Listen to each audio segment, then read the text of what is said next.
Records show that Rara, our Pakistani friend, was first. All right, welcome everybody. My name is Austin Hamilton, also known as the Porn Coach, the coach of porn, here to ask and try to have answered the important questions in life, or at least one important question. That question is,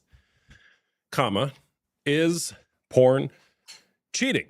Is it cheating to masturbate while watching strangers have sex, particularly when you're in a committed, monogamous relationship? That's the question. Thank you for the gift. Who did that? Alicia Ash, I appreciate that. We'll get started here in just a minute. Living Dead Girl, hi, you have a question? Great. I probably don't have an answer, but I have a question back for you. No, maybe I have an answer. I don't know. What's your question? We'll take some guests here in just a minute. Is the guest box up? Chat, you see it? Is the guest box there? I feel like all women will say yes and men will say no, and I really want to know why that is. Well, stick around. Stick around. You will hear some crazy stuff. Maybe. Probably. I don't know. Every one of the live streams is different. All right, let me get the music going here. Where's my music? There we go. You guys hear that? Got the vibe set? Do you hear the music? Thank you for what you do. We need more men like you. Well, there's a bunch of men like me. We meet weekly on Zoom to try to be healthier men. It's a great place to be. If you're a man struggling with unwanted sexual behavior, or if you're a woman who's dealing with a man, living with a man, maybe married to a man who is watching pornography and cheating on you, you don't have to deal with that, and neither does he. Go to the link in my bio or use the Service Plus icon down there and fill out the form, and I'd love to get you involved in the community of men who are striving to be healthier men, to treat women better, to lead our families better. That's a great thing, I think. All right. Do you hear the music? You don't hear the music. You wouldn't say it's cheating, but I wouldn't date a man who does. Interesting. Date a man who does. Interesting.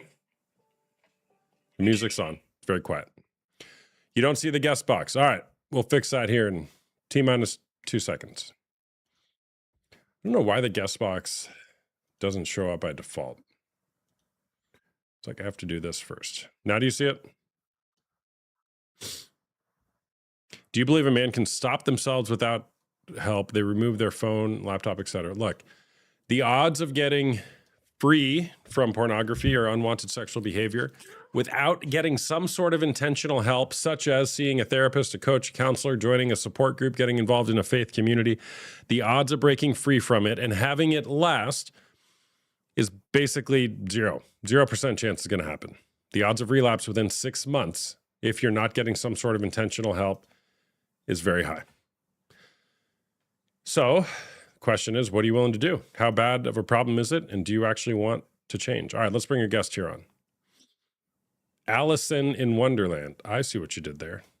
It's like Alice, but Allison. Hey there, what's going on? Oh, she's gone.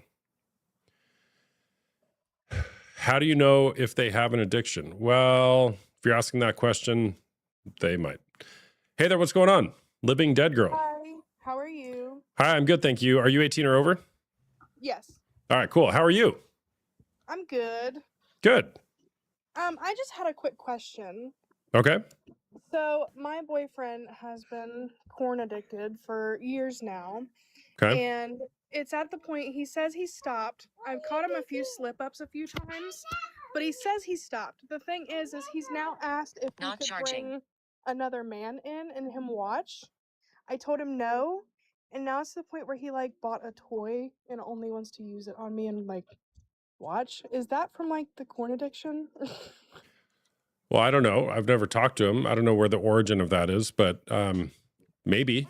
Porn use always escalates into other behavior. How long have you guys been together? Almost 4 years. Okay. How long have you been dealing with this type of sexual behavior from him? Almost the whole time. I got pregnant pretty quick in, And it was after that that he just stopped wanting to do anything with me, and I found out about the corn addiction. Okay. All right. It's been pretty rough. Yeah, I got it. Does he think he has a problem? No, he just says that he'd stop for me. Did he stop? I don't know if he stopped or not. He still acts suspicious. He won't let me go through his phone ever. Every time I've went through his phone, I've found it. But the last time I went through his phone was like a year ago because I'm scared. Okay. What are you scared of? I don't want to find it again and be heartbroken. Yeah. Okay. But if you were to go look at his phone, what do you think you'd find? I don't know. I like to think that he quit, but like our sex life is not normal like it should be anymore. Okay. So that makes me question, because that's when things happened last time. Yeah. Got it. And I hear at least one kid in the background. You got kids with him? Yeah, I got one kid with him, and then one that he's basically helped raise since he was born. So Okay. Okay.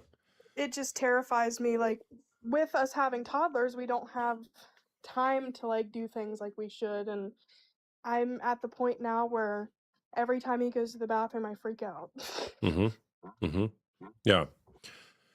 Yeah, I got it. What is it like for you to be in this relationship with him with this dynamic going on? Traumatizing. Mm-hmm. Very traumatizing. I feel like I'm stuck.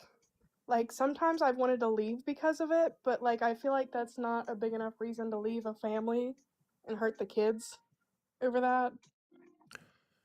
Sure. And I mean, listen to what you said when you first started. He wants to bring another man in and watch. Yeah. I mean, what does that say about the fidelity of your Right. relationship? Yeah, he also tells me that every man looks at other girls lustfully That's and not that I true. just need to get over it. Yeah. Yeah, that's not true. A lot do.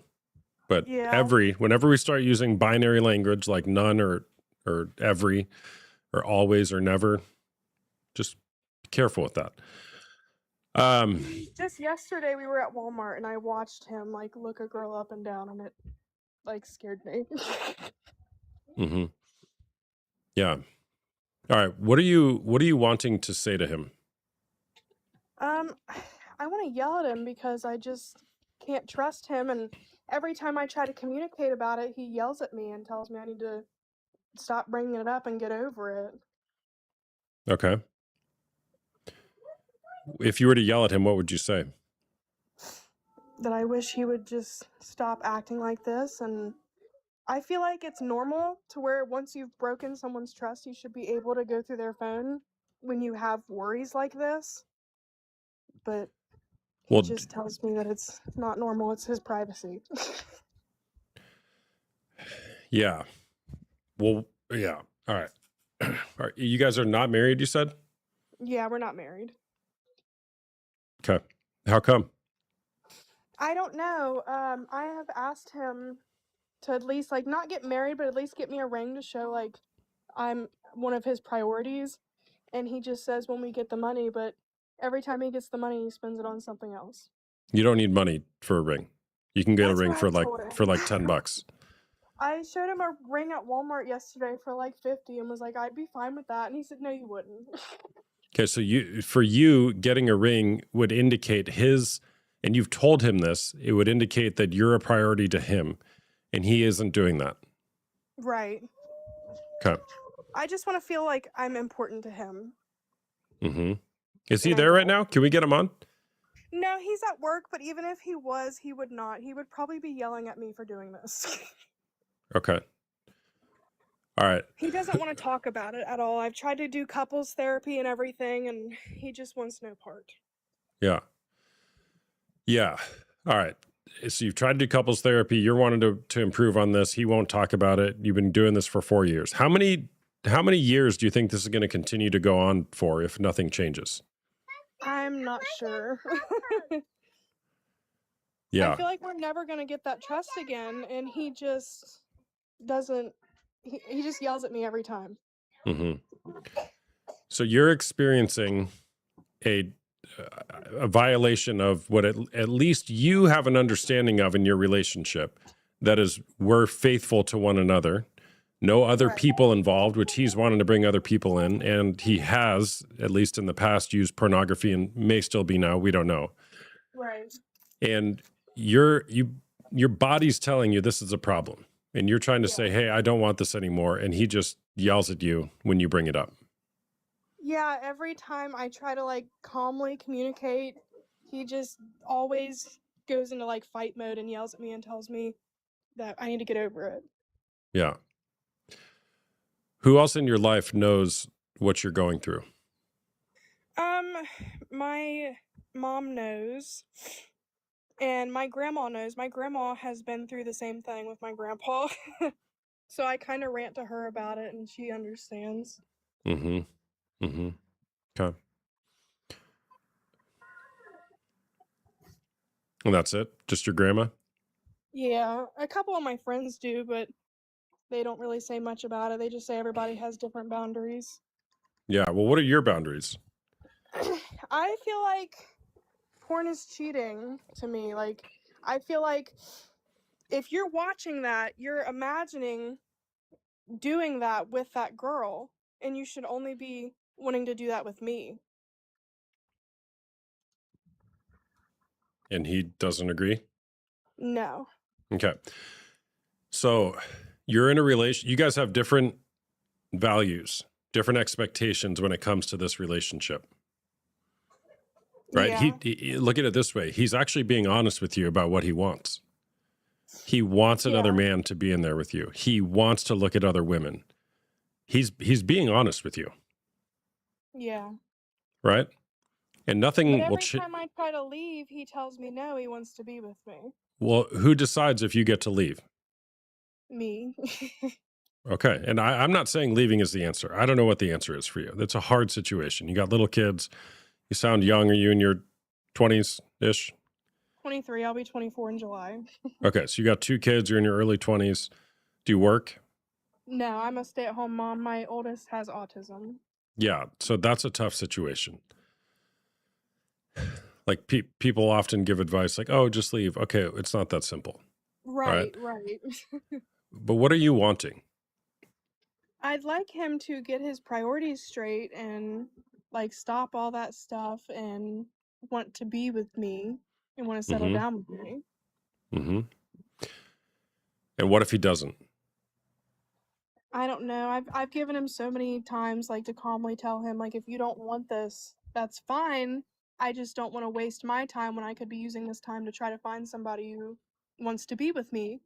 And he says that he does, and I just need to calm down. And I have diagnosed bipolar, so he tries to say it's my bipolar acting up and I need to stop. It's hard. Yeah. Have you done therapy or counseling or anything before? Yes, I am in therapy and I take medication. Okay. And what does your therapist tell you to do? She just tries to tell me to try to work with him and communicate, but he just doesn't like communicating. Yeah. Well, that's going to be a problem for parenting, for a relationship. Yeah, we fight all the time over different things like that. Yeah. It's a very tough situation. I'm tired of feeling like I'm not enough because of these, websites and stuff like that. You're tired of feeling not enough. So his pornography use or what he's looking at makes you feel not enough. Yeah, I've had 2 kids. I used to be really skinny and stuff like that. I've had 2 kids, 2 C-sections. I'm a stay-at-home mom, so I've gained a little bit of weight. I mean, not a lot, but enough to make me already not like myself as much. So him not wanting to be intimate with me and choosing that makes me feel like I'm just not pretty anymore. I feel like I'm not enough. All right.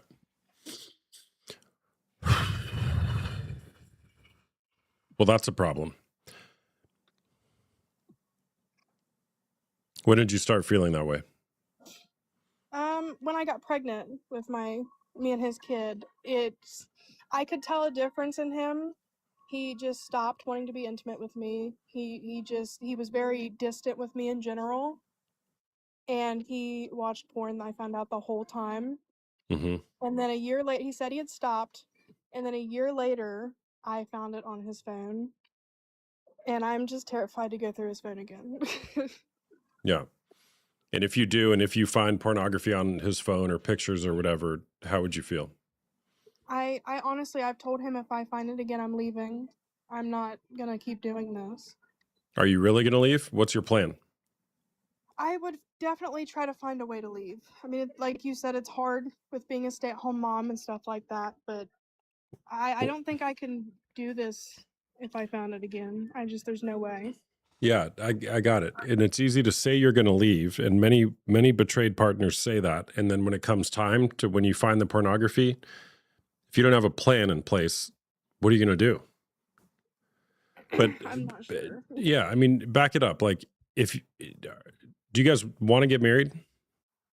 I mean, I wouldn't jump and get married. I definitely want him to work on himself before I jump into that, but I would love for him to work on himself so we could eventually. I Mm-hmm. never had a family growing up, and I still don't, so I want my kids to have a family. Yeah. Yeah. Well, something that I find helpful with people in your situation is to try to make it not about pornography, right? Instead of it's like, oh, the porn's a problem, this is why I feel this way, which is all valid. Porn is a problem, and it certainly can lead you to feel a certain way. What if it's, hey, I'm trying to raise a family here. I think we are on the same page with that. We have some issues, and could we go get some help with our issues? I've tried that, and he just says that he doesn't want to bring other people into it. He doesn't want to go to therapy or anything like that. Okay. Well, he's being honest with you again. Yeah. Yeah. So, I mean, the question you got to ask yourself is, what will you do? If he never changes, which you can't make him change, the only person you can change is yourself. And my biggest problem is like I'm big on communication. Like I just need reassurance, especially after he's broke this trust with me, and he just does not communicate. Like I'm fine with like some nights I'll say like I'm scared you're doing it again, and all I expect is like I promise I'm not, like just reassuring, calm down, it's okay, I promise.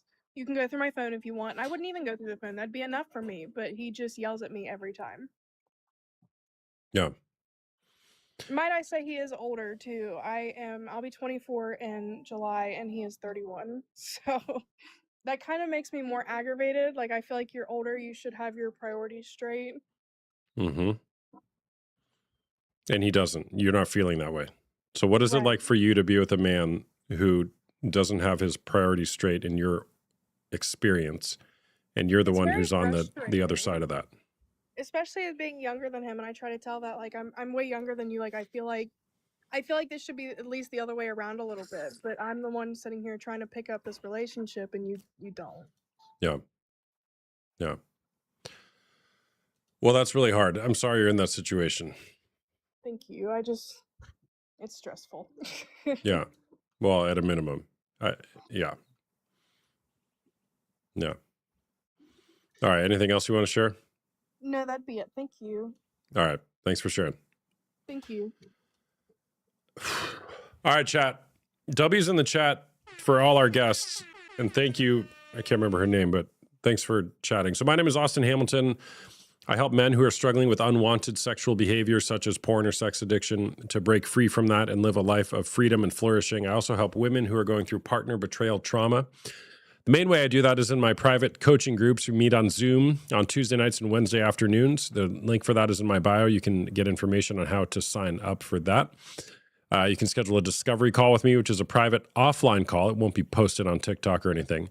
And that's $1 for a 30-minute call. And we can do that on a one-on-one private call. Then you can also come here and talk to me as a guest if you want. It's amazing what people share here.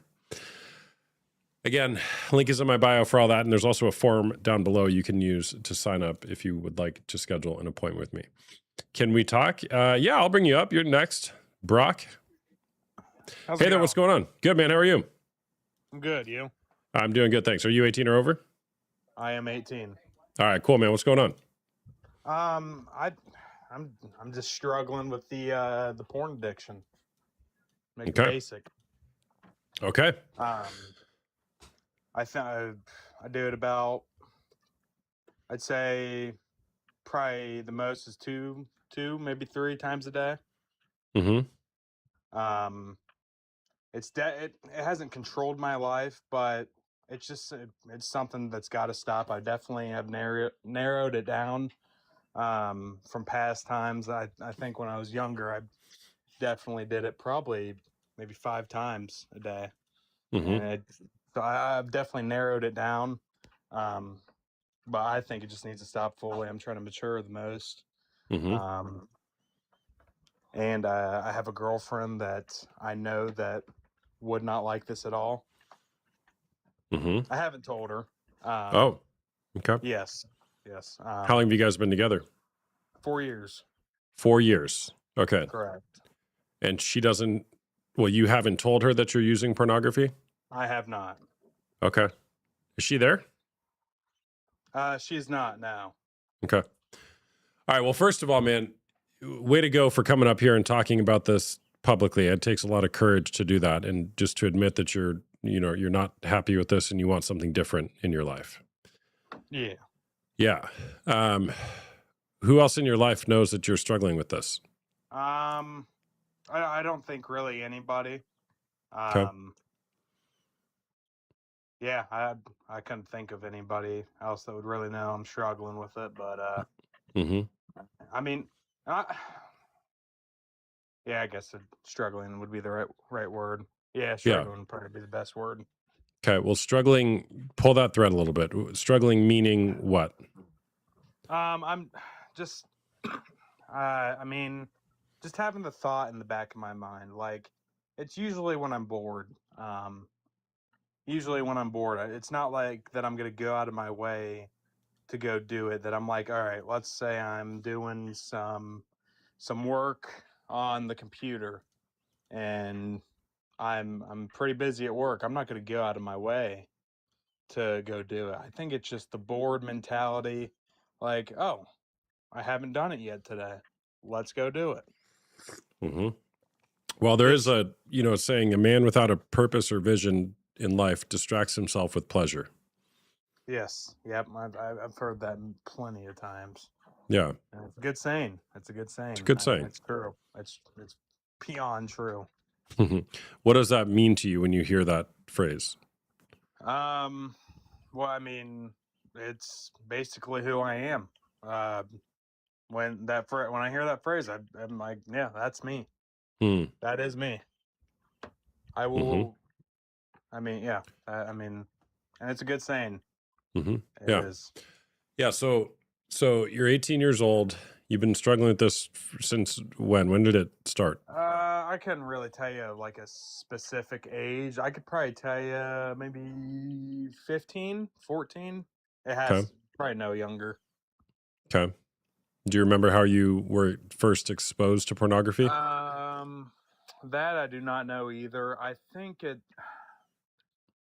from maybe hearing it in school, said around, and I'm like, well, what is porn?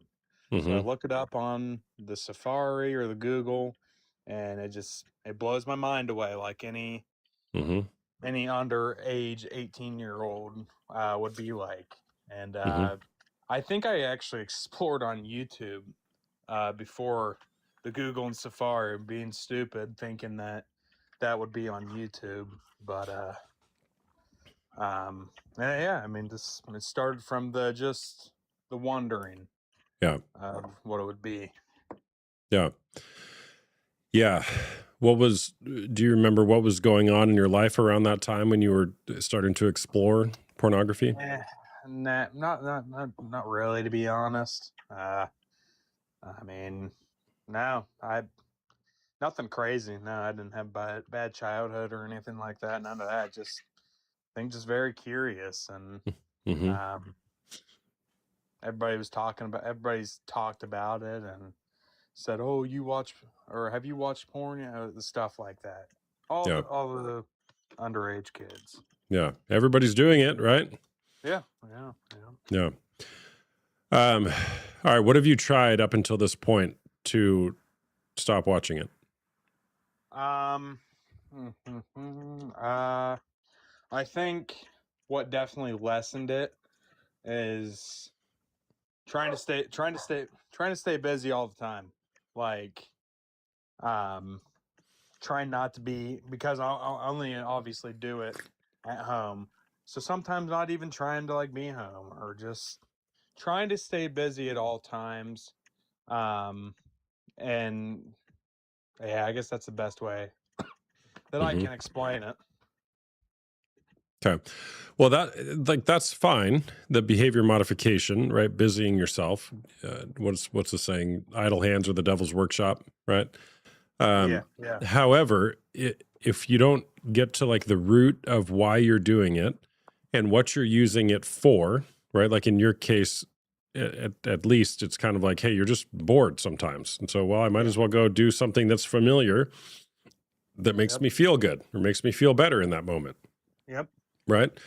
And so, okay, well, if you can name that clearly, then you can decide next time I feel bored, because you're going to feel bored again. Yeah. What do you do?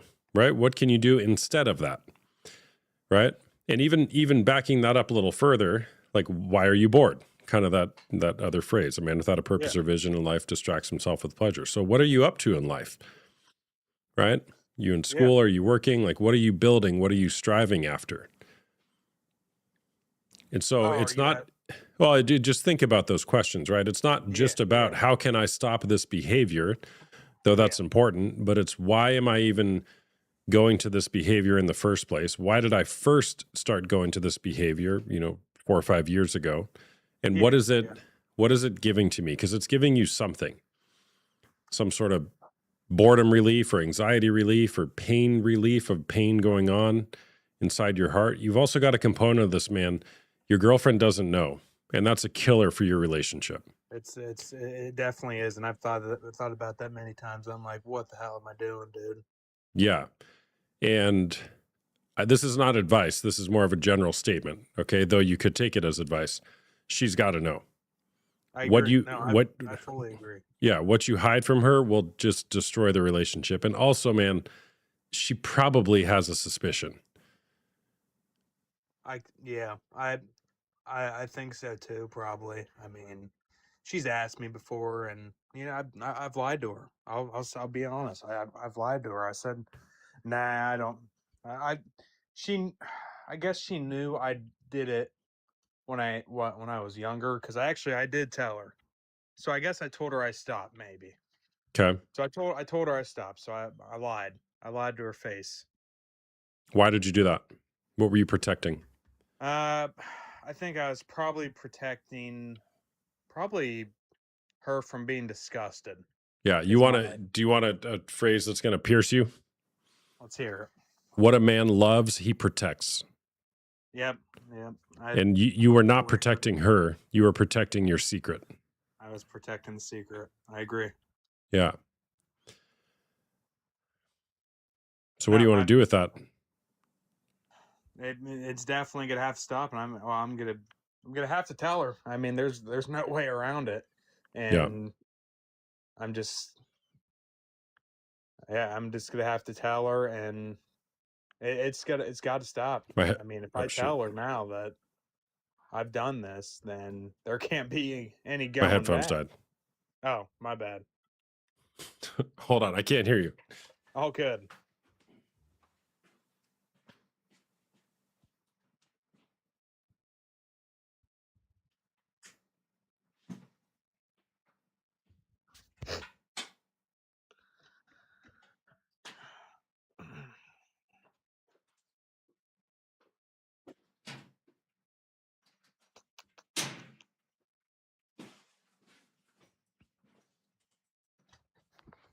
Hold on, bro.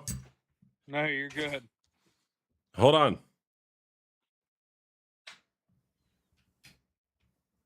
All good.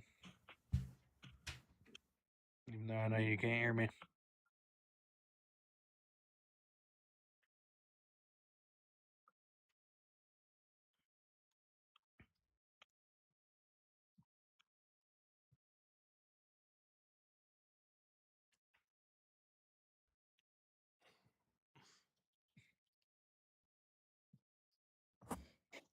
Ah! All right, you still there? Yes, sir. Yes, sir. Hello? Sorry about that. Hello? Can you guys hear me? Yeah. Hello? You can't? Okay. Is he still there? Yeah, I'm here. Hello? I can't hear him. You can hear him? Hold on a second. All good. I got all day. He's there talking. All right. Sorry about this. This is why you always charge your headphones whenever you're not using them.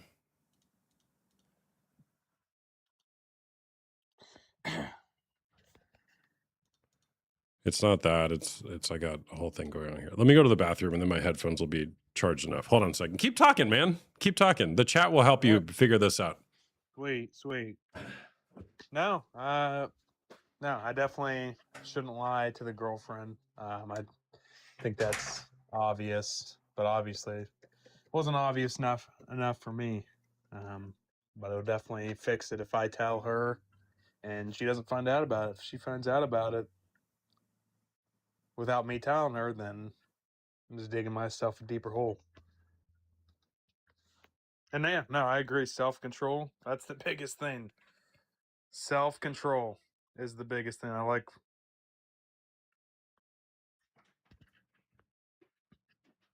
What do I think is stopping you from telling her, or stopping me from telling her? Probably just the disgust that she would get. I mean, would she find me attractive anymore?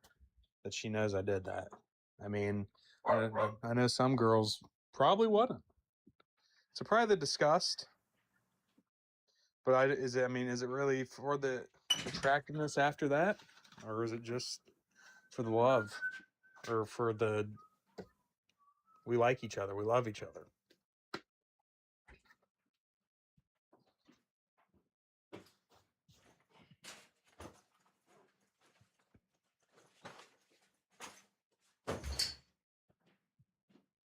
She would feel bad, like she's not enough.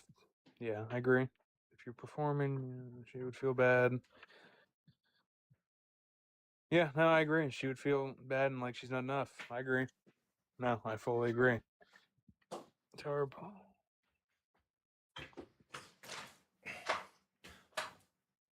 All right. Hold on. Disgust over the addiction, or disgust that you use it at all? Disgust that I probably used it. That's probably doing it.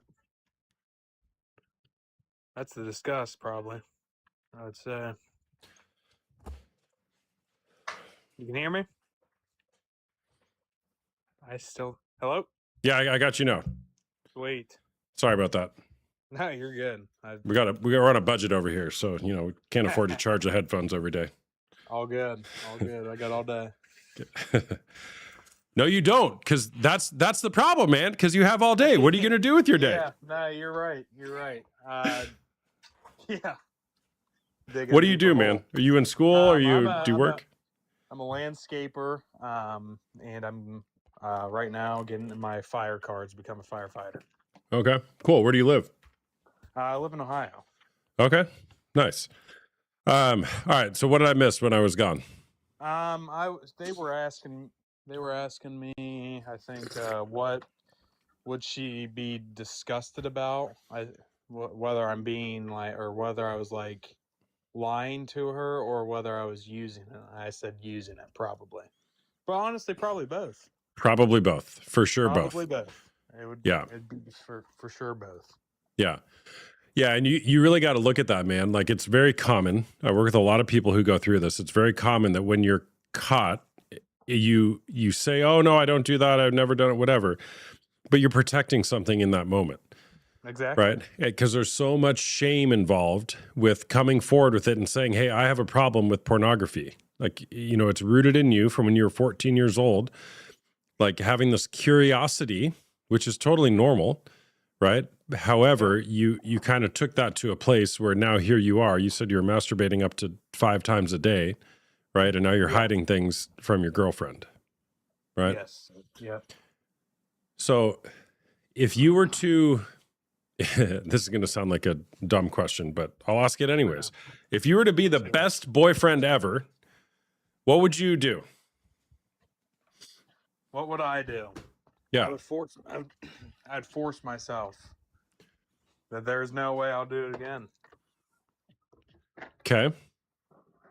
So that's And that doesn't have any doing to it. I'd like, if I had to be the best boy, I'd tell her. You tell her.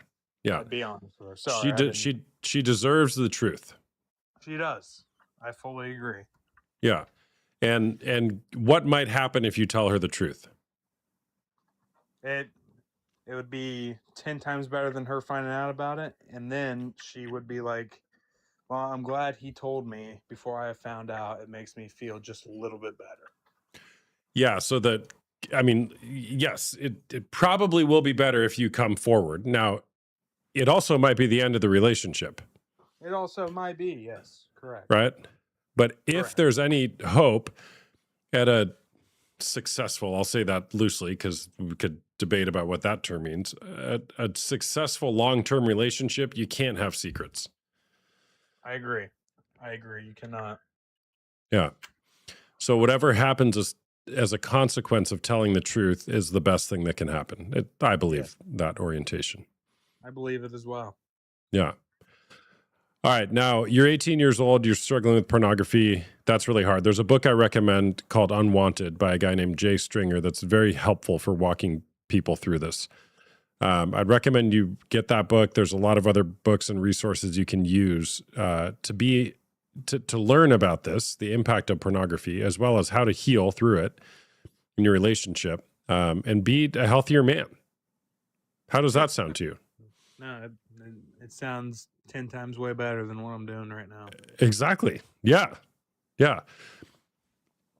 Did I ask you who else in your life knows about this? Yes, you did. And Okay. I believe nobody else. Nobody. Yeah. Got it. So another thing, man, the opposite of addiction is not sobriety. It's connection with other people. And so, like, how do you feel? You shared this publicly here on TikTok with 150 or so people watching you. How do you feel? Like about sharing it or just whatever you're noticing coming up in your body? I feel. Do you feel better, worse, or the same? When I do it? No, like right now, just your way of being right now. Right now, I feel good. I feel good. Okay, so you feel better. Yes. Yeah. Yeah. So, that's the crazy thing about shame is that when we can name the shame and bring it to the light in community, it tends to lose its power over us. Yes. That's a good point. No, that's a good point. Yeah. So consider how you can do that. If you want help with that, man, I got resources in the link in my bio. I have groups for men. We meet on Tuesday nights and Wednesday afternoons if you want a community to walk through this, okay? Sweet. Is that in your bio? Yeah, it's in my bio. You can schedule a call with me, a private offline call if you want, using the discovery call link. We can go from there. Sweet. All right, man. Great chatting with you. Hey, have you ever been to the Field of Dreams? Yeah. Are you close to there? No. Okay. I was there over the summer. I didn't even know it was there. And then someone told us because we were in Wisconsin, and I'm like, we're going. And it was awesome. Super cool. If you're ever in, where is it? Ames, Iowa or Dubuque, Iowa or something like that? Maybe Dubuque, Iowa. Dubuque, yeah. Something like that. If you're ever in Dubuque, go check it out. All right, man. Take care. All righty. Thank you, Austin. Yeah, bye-bye. Bye-bye. W's in the chat. Mama Robes, what's up? You grew up near there. That's awesome. Yeah, we were near there over the summer, and somebody was like, oh yeah, Field of Dreams is like 20 minutes away. And I'm like, let's go. So we went. Super cool. Help Cakes. Coach, I'm giving up. I'm an addict. Help Cakes, don't give up. Don't give up on us, man. You were doing so good. Dyersville. Is that the actual city it's in? Field of Dreams. Dyersville, Iowa. Yep, there it is. Yeah, we were in Dubuque for the day, and that's how I learned about it. All right, Jalen, are you there? No, Jalen. WTF? It says my headphones are fully charged. Weird. You're great, Austin. Thank you for doing this for people who need help. Thank you, Melissa. Thank you, everybody, for being here. We couldn't do this if we didn't have people to come courageously share and be supported by the community. That's you. So thank you. You're welcome, and thank you. Just let everybody look. It's healthy. Peter, come on and chat, man. Come on and chat. Love to chat.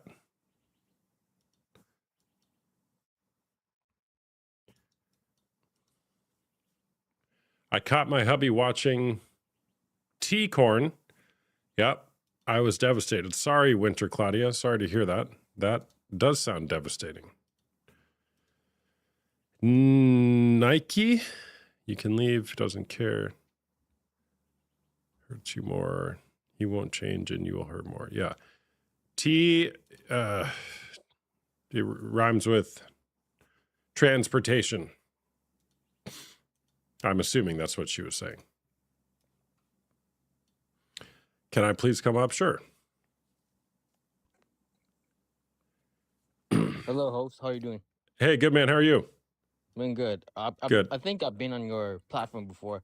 Okay. Are you 18 or over? Yes. All right, cool. What's your name, man? Vince. Vince, what's going on?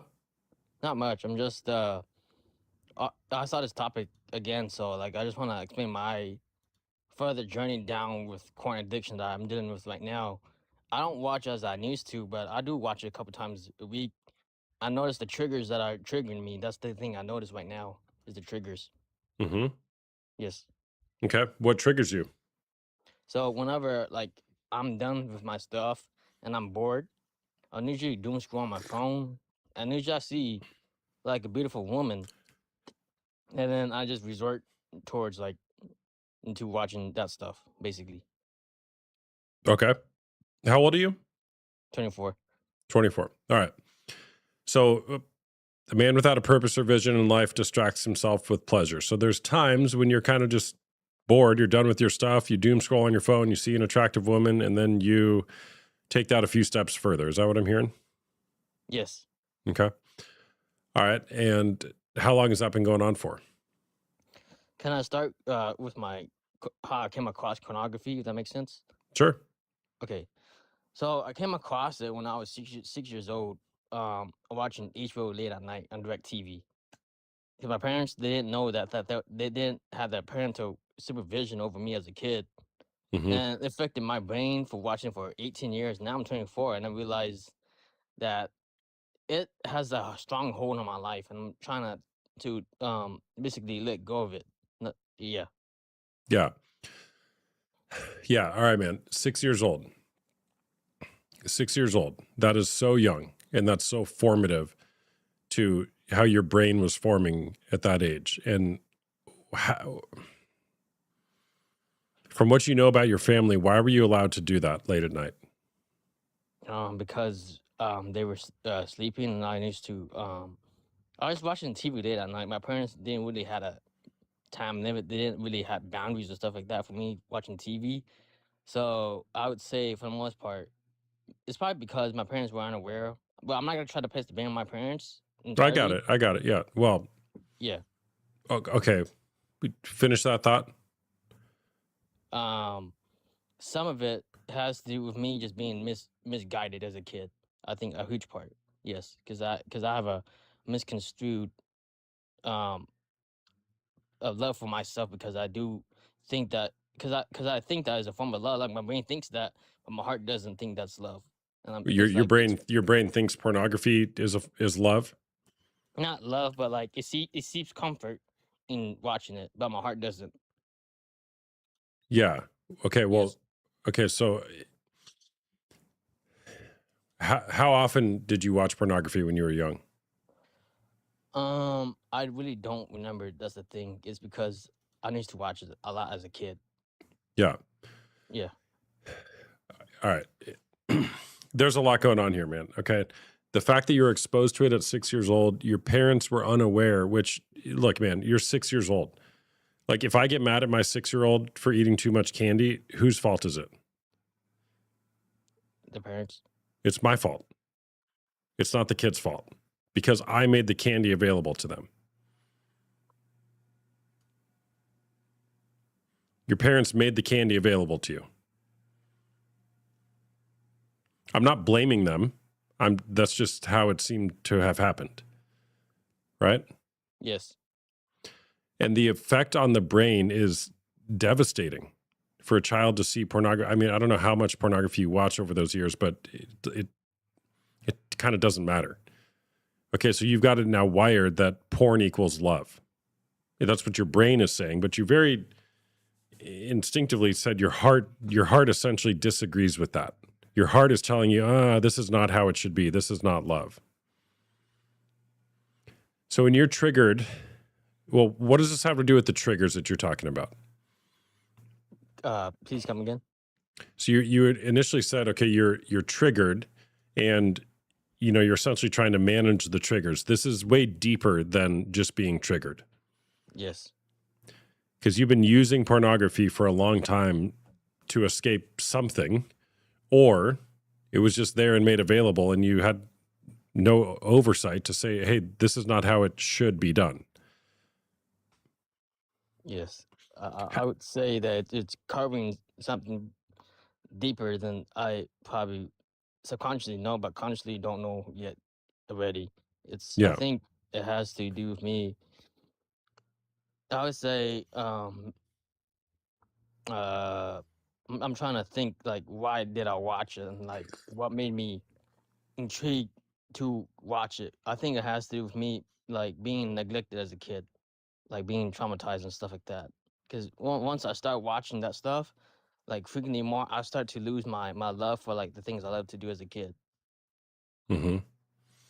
Well, what was going on in your house when you were a kid? A lot of arguing. My parents used to argue a lot and stuff, and I used to have a lot of like flashbacks of my parents arguing sometimes and stuff like that. Mm-hmm. Mm-hmm. And I think the main reason I watched like that stuff was to escape like the reality I was living in a discombobulated household. Totally. That's it right there. So there was a lot of uncertainty in your household. Your parents were arguing. You didn't know probably what you were going to get from your parents. So pornography became an escape to feel better about what was going on in your house. Now tie that into your present day life. Why are you using pornography in your present day life? Because I'm not really loving myself fullest at the moment, I would say. Okay. Yeah. And then you turn to pornography for what? For comfort again. Mm-hmm. Who comforted you when you were a kid? Besides myself, I'd say my sister. Okay. So just notice your answer is not your parents. Your parents were not your, at least, primary source of comfort. Yeah. What do you make of that? I think it has to do with me trying to at least learn the things that I not to learn from them, but to learn how to be a better person than my parents, basically. If it makes sense.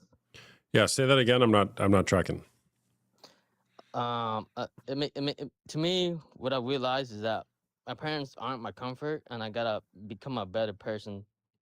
Not that my parents, but at least go in a direction that my parents didn't really do well for me. If that makes sense, like the environment that. Sorry. No, I got that. Yeah, and that totally makes sense. However, and we just met, or maybe I've talked to you once before, but it sounds like there's a grief there as well, to grieve how you were missed when you were a child, how you were missed by your parents. Right? So Yes. you're kind of like, oh yeah, I want to do better, I want to be better than my parents. Okay, great. However, grieving what happened in your childhood is going to be an important step of that. Yes. How is this affecting your life today? It's affecting my life because I feel a lot of anxiety when I go in public, and I feel a lot of like judgment because people don't know about my secret that I do watch that stuff. Okay. So you feel a lot of anxiety and judgment from people because you watch pornography. Do these people know that you watch pornography? No, All right. So who's applying the judgment? me. And what is that judgment saying? If it had a voice, what would it say about you? They would say that you can do better. This is not you that watching this stuff. It's basically all you got to do is just try to at least be aware of what you're doing and how it affects you mostly than anybody. Because the only person that you're hurting the most, besides your loved ones, is you. Because I'm hurting Uh, myself more than anybody else watching this Totally. stuff. Totally. And what's the impact that it's having on you? It's making me like not connect well with others. I would say I don't have a girlfriend at all. Never had one.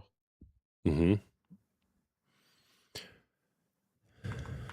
Yeah. Well, getting a girlfriend isn't the goal. Yes, it is. Right. Though.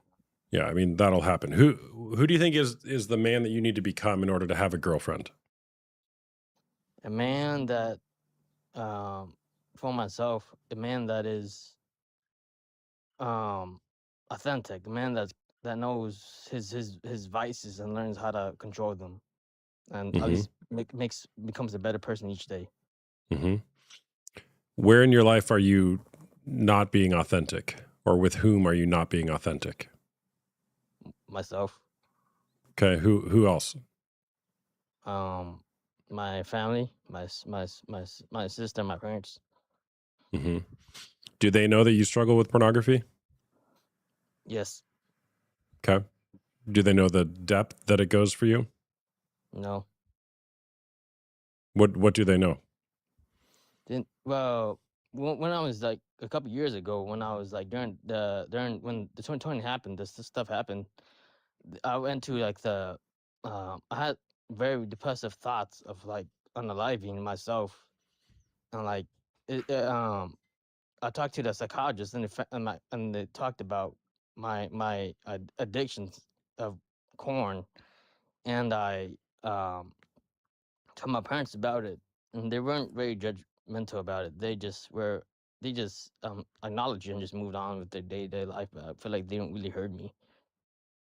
Okay.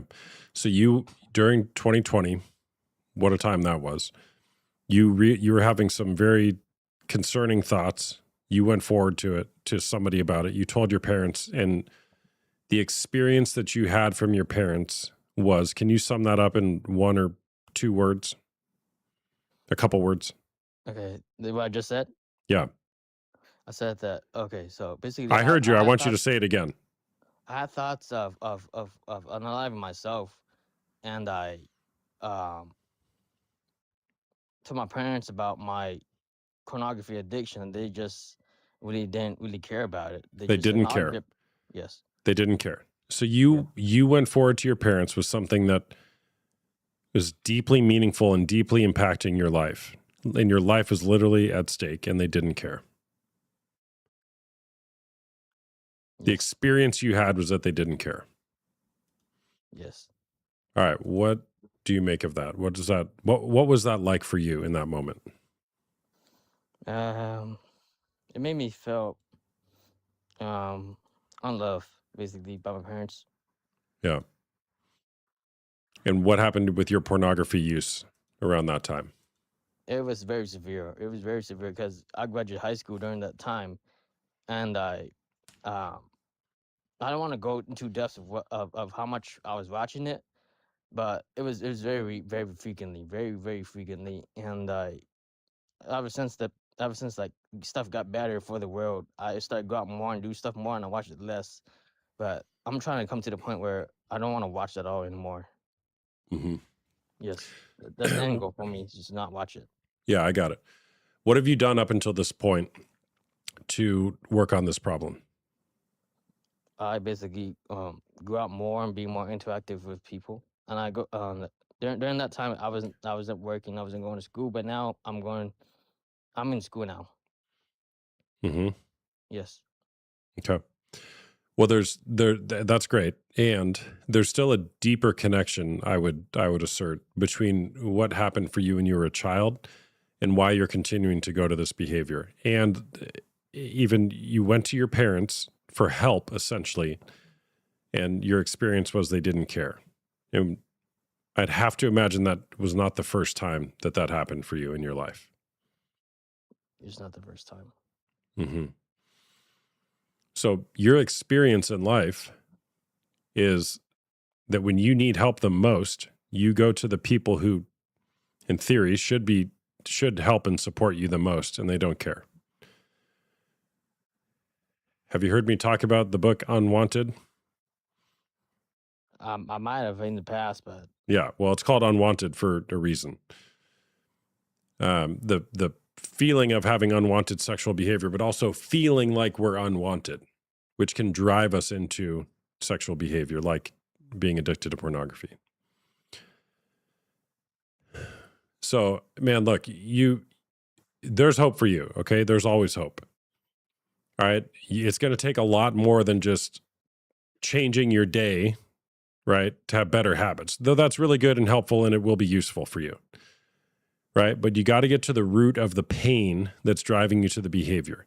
If you don't, this is for everybody. If you don't get to the root of the behavior and the root of the pain that's driving you to the behavior, whatever tactics you try to do are not going to stick. You got to figure out why you started going to it in the first place, why you continue going back to it, and then you can really have a lot of clarity of how do I not go to this anymore. If you don't address the root of the issue, it'll just grow back. Now, I'm not suggesting you can't have periods of freedom from just modifying behavior. You certainly can. But to really address the pain underneath, you got to do some deep soul work. Have you ever seen a therapist or anything, or coach, or been to a support group, man? yes, I've seen a therapist and I have a psychologist. Okay. Have you been in community where you can really work through these issues? No. Okay. How come? I don't have an excuse. Maybe it's because I'm just too scared to get out my that area. But it's better for me to grow, to become a better person through talking about it and having a sense of community ship over stuff that not only I deal with but also others deal with, because I know I'm not the only one who deals with this stuff. Yeah. Well, you're definitely not. What if you were in a group of 20 men, say, how do you think you'd like, and if you're in a group of 20 men and you were to reveal to them that you're struggling with pornography, like, what's your initial reaction on even the thought of saying something like that?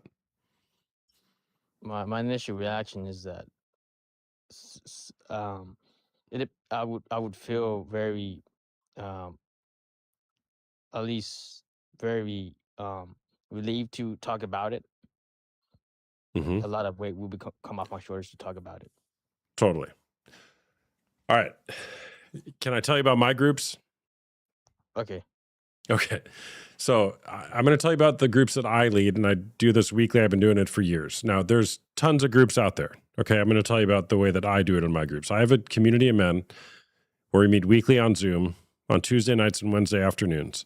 And it's a group of men who are committed to healing through their unwanted sexual issues so that they can be healthier men and experience a more flourishing life for themselves and the relationships around them. One of the things that I am laser focused on making sure that we create is a non-judgmental, supportive space for people to share what's going on with them. And that is vitally important for healing to occur. If you feel shamed or judged about what's going on for you, you will close up and want to run away. But if you're welcomed with open arms, where you can be seen and known and loved for what's going on for you, it will change everything. Okay. Now, my groups cost money.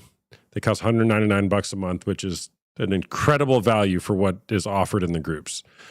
I am not trying to sell you on my group. I am trying to sell you on getting into some sort of community. And if you want to join my group, I'd love to have you. Okay. But taking that courageous step to name this problem with other people, with other men as empathetic witnesses, just like you have done here, and do that on a weekly basis, that will change your life, man. Okay. So if you'd like to talk about that with me, you can schedule a call with me in the link in my bio. If you want to go look at SAA groups, there's free SAA groups, Sex Addicts Anonymous groups that meet online. You can go do that as well. But I would encourage you, man, get involved in community where you can really work through this together with people who are going to support you and not have a posture of, I don't care. I'm not blaming your parents. But again, it's like you even going and getting help is going to remind you of how your parents treated this with you when you went to them. Yeah, that definitely sounds very helpful and very soulful helping. Yeah. Yeah. I appreciate you having me on your live, and it's not for me, it's not a quick thing. It's gonna take a long time for me to get over to heal over this thing Well, that's going on. how long do you think it'll take? I don't want to put a time frame on it. I just want to like at least like get better each day, if that makes sense. Yeah, no, that's fine. And you're right. It takes time, right? But the brain science suggests it's a 2 to 5 year process to rewire your brain back to normal once you've begun getting help for a porn or sex addiction. All right. So if you start today, according to that study, it's 2 years from now, you could be free. Now, I'm not using the study as the gospel, right? If you start tomorrow, then it'll be 2 years and 1 day. If you start 6 months from now, it'll be 2 years and 6 months on a minimum. Right? So the question, the invitation is, why not today to get started on this journey, to really intentionally attack this? Okay. That sounds great. Yeah. It's kind of a good news, bad news, because 2 to 5 years is a long time, but also, why not start now? Yep. All right, man. Thanks for sharing. All right. Thank you for having me on your live. Take care, host. Yeah, man. Bye-bye. Bye-bye.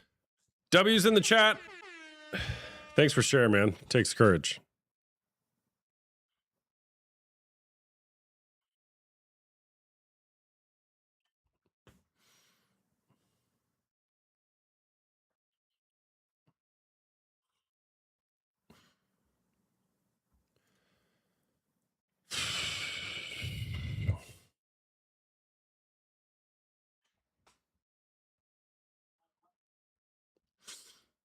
Ruby, what's going on? Good to see you. Hello there, Naima? Hello? Can you hear me? Oh, that was an accident. W's in the chat for all of our guests here. Yeah, give me a follow if you guys don't follow me already. Follow button's up there somewhere. Appreciate that. It helps out the channel. Vicky, what's going on? Hello. Hello. Hello. Hello, Vicky.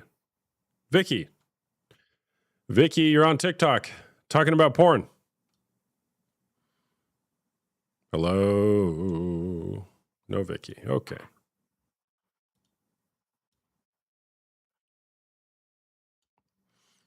Two to 5 years feels like such a long time when you're dealing with someone in addiction. Yeah, it does.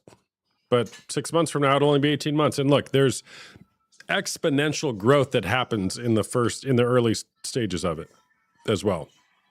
So consider that. James is wanting to join your group. He kind of screwed up. Okay. Sorry, James. Sorry, Ruby. Use the link in my bio, Ruby, to schedule a call or have him schedule a call, okay? We'll chat with him. Elena, how's it going? Hello. Hello. Elena. Hello. Nobody's paying attention today? Can we at least get a snore?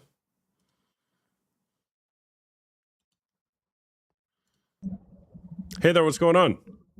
Hi. Hi. So, Are you 18 or over? yes, I'm 26. Okay. All right, cool. Jalen? Jalen, yes. Jalen. All right, what's going on? So it's just interesting, obviously, hearing everybody's stories and experiences. I have a 7-month-old son, and his dad, the whole relationship we had, has a porn addiction and refuses to accept that and admit it out loud. like what like the first girl was saying, you know, he'll get mad and just tell me to stop and you know whatever. And I guess it's kind of just like hurtful, like because I've expressed so much of how much it hurts me and like what it does to me on the like receiving end of what it's doing to him. Mm-hmm. Um, Okay, well, what does it feel like for you? it feels terrible. It feels like rejection. It feels like I'm not good enough. Like something's wrong with me. Like I'm not fulfilling my part of whatever duties I guess I have as you know being someone's partner. Mm-hmm. I don't know. I guess I kind of just want to know like why. Why what? Why do they have a hard time admitting that they have a problem? And I know it's an addiction, but I'm aware there's a problem. You're aware there's a problem. Everyone's aware there's a problem. I guess is it just admitting it out loud? Yeah, well, I mean, look, I don't know the answer to that question, especially in your case, but it simply is it takes a lot of humility to admit that anybody has a problem and that we need to change our ways and do something differently going forward. Right? Like don't overthink it. Right? So for him, for a man who's using pornography or who has had an affair, to admit that they were wrong and have some sort of problem, and if they have any ounce of integrity, that should lead them into a new way of behaving, right? That takes a tremendous amount of courage to do so. And it's a very unpopular thing to do. Hey, I was wrong. You were right. I'm sorry. I'm going to change my behavior. There's a lot at stake. Well, so he's a narcissist. You know, we've done the whole counseling stuff. You know, we brought it into counseling, and we tried counseling to kind of save what was left of the relationship. And you know, he would tell me, well, I did stop for a while, but you know, then this happened or this happened. And to him, he says, well, I watch porn because there's no cuddling, there's no talking, there's no emotions. Well, you're gonna have all that stuff when you're in a relationship. Like that's part of being intimate with someone. That's part of having someone. How long have you guys been together? Well, we met in 2021 and we got together in 2022, so 4 years now. Okay. But we're now no longer together because I got tired of it because you know I would find out about it and then every time I'm not doing it and like I would see it with my own eyes and he would just gaslight me saying I didn't do it, but I'm seeing it with my own eyes. Yeah. All right. Can we talk about that for a second? That you left? Yes, we're no longer together. We're no longer living together. I'm trying to learn how to co-parent with Yeah. someone. Yeah. All right. Look, great job for taking that courageous step to do something different. Okay. And I get that that's hard. Just for the sake of everybody else, would you just tell us what was that like for you to get to the point where you felt like you had to make a decision and walk through now living on your own, co-parenting and all that? Oh, it's hard. It's hard because, you know, the whole like narcissist avoidant type made me anxious, you know, like I was secure and then after everything you go through, it made me anxious and, you know, I was always like fighting to hang on. You know, I felt reliant on him. You know, I felt like I had no choice but to stay, but like leaving has been like freeing in a way because like I feel like I no longer have to like walk on eggshells. Like, I mean, it's still hard. It's hard. It hurts. It's, you know, I still think about, well, what if he does change? What if he does stop? What if he does get help? But still, it's freeing. Like I said, I feel lighter. Yeah. So what's next for you?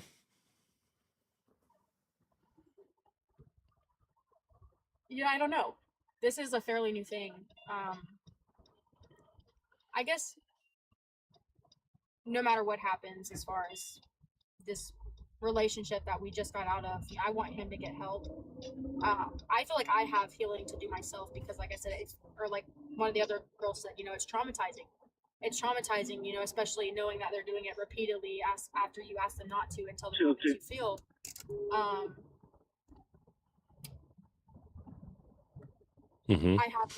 I have this constant fear that, you know, the next guy I meet or the next person I'm going to be with is going to have the same addiction and it's going to be the same thing over and over. And I don't feel like I can repeat that again. Yeah, well, you're a different person now. So you get to approach those relationships and those conversations differently. Well, how do I go about believing that, you know, the next guy says, oh, well, I don't watch porn or I don't do that. But they are, because it's shameful to admit that you do, because, you know, it's an addiction and you're scared of what people are going to think and judge you and stuff. So Yeah. you're going to walk into the unknown again and then find out they're lying, and they actually do. Yeah. Yeah. You don't believe what people say, you believe behavior. Or differently put, actions speak louder than words.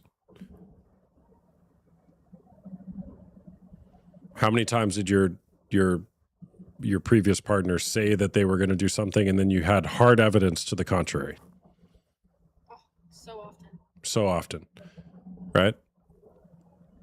People aren't what they say they're going to do or what they say they do. People are what they do. Okay, so now you get into the how do you prove it, right? Now that's a whole nother conversation, right? But first, you have to have the conversation about what you're wanting and having clear expectations and boundaries with one another. All right, so got it. Hey, cool. I hear you saying that you're not going to do it or you don't do it. Great. How can you show me that? And more importantly, you will feel safer when you know that he's not using pornography or when he isn't using it. Your body will know. Right? Your body probably was giving you warning signs all the time with your previous partner.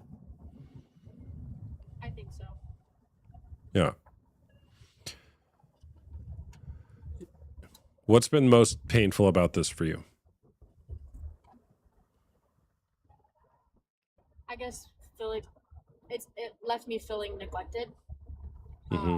You know, like, especially like being pregnant. You know, we had our son in July, and you know, the whole pregnancy, we had just moved into an apartment together. My first time moving out into an apartment together, and you know, we got pregnant, and then I would like leave for an appointment and come home, and then you know, like either try to like initiate or you know, try to have sex, and oh, not right now, oh, not right now. Well, it's because while I was gone, he's getting himself off. He's watching porn, OnlyFans, all that stuff. So it's like I'm being neglected in a sense because you're choosing to self pleasure while I'm out, but neglecting my needs when I'm physically with you. Mm-hmm. And you're trying to take care of a baby. Yeah, I guess just the feeling of neglect, like just feeling like you're not good enough. I don't know. Mm-hmm. Mm-hmm. That's really hard.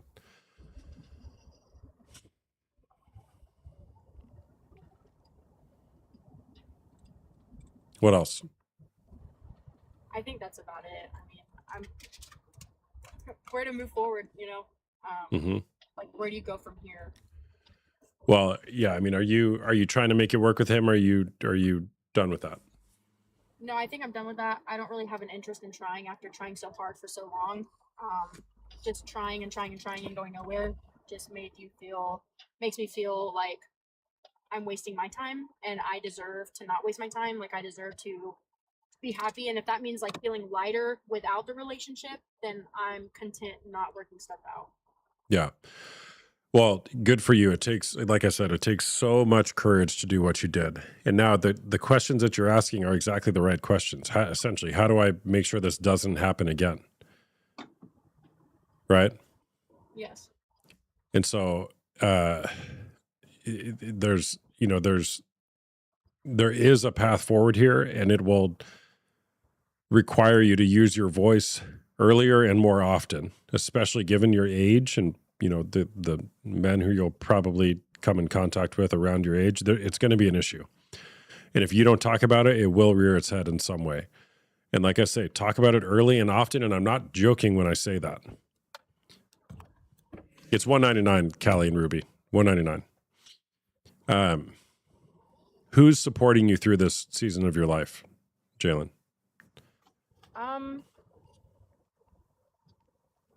I don't really have like someone like that. I mean, I have my sisters and stuff, but we don't really go in depth about like what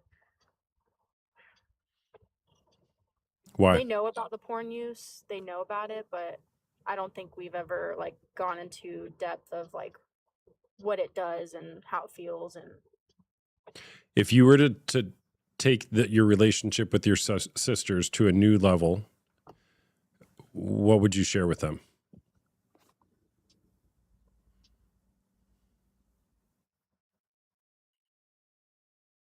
I'm not even sure.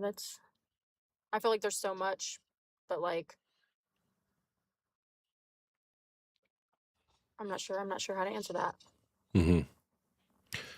Well, it seems as though there's a depth to this that you may not even be allowing your body to drop into, which, yeah, it makes sense. I mean, you're pregnant, then you had a baby, and you're keeping a baby alive, and you had to unwind this relationship and move out. Like, that's a lot. That's so much. Right? And there's probably a mountain of grief that needs to be processed through. What comes to mind when you hear the word grief? I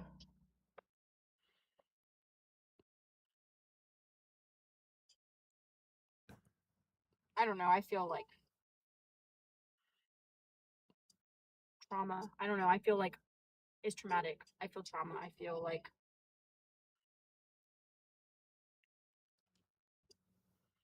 I don't know.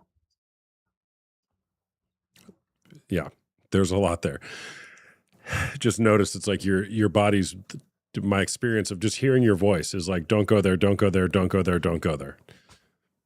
Like it's hard. Like I was never allowed to talk about it. I was never allowed to process. I was never allowed to confront it. I was never.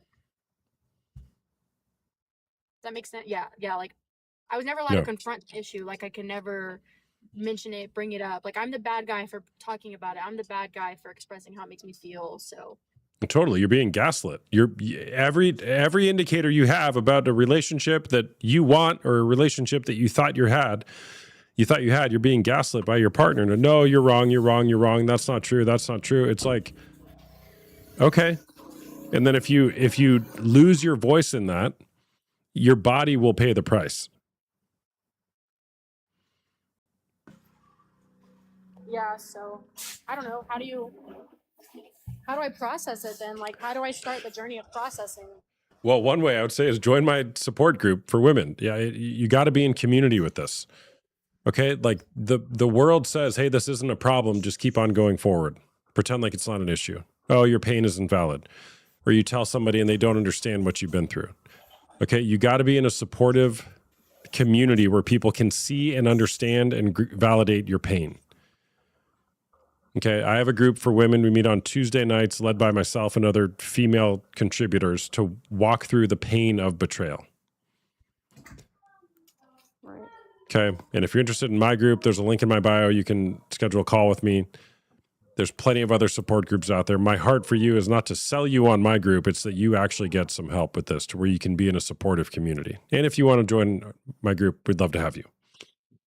Okay. And the link's in your bio, yes. Yeah, the best place to start is just the discovery call. It's a 30-minute call. It costs $1, and we'll talk about your situation in private, right? Like not public on TikTok. Okay. Well, I appreciate the time. I appreciate you letting me have a few minutes of voicing my thoughts and concerns. Yeah. Thanks for sharing. Yes, sir. All right. Bye-bye.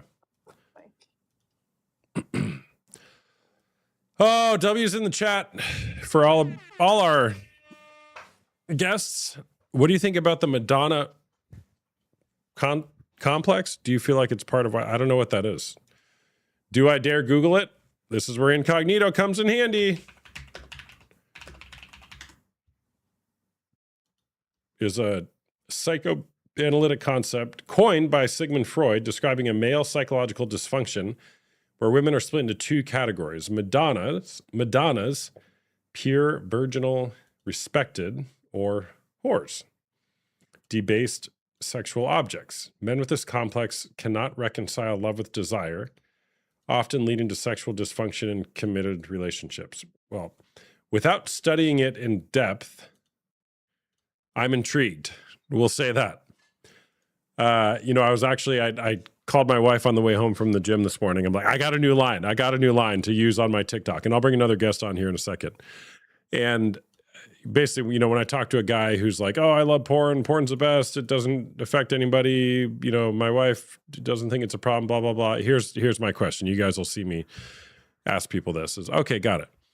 If you were to meet that woman or girl who's in the porn, if you were to meet her in public with your wife next to you, say you guys were sitting down for lunch together, how would you treat that woman? Would you treat her any differently in person than you do when you're looking at her on a screen?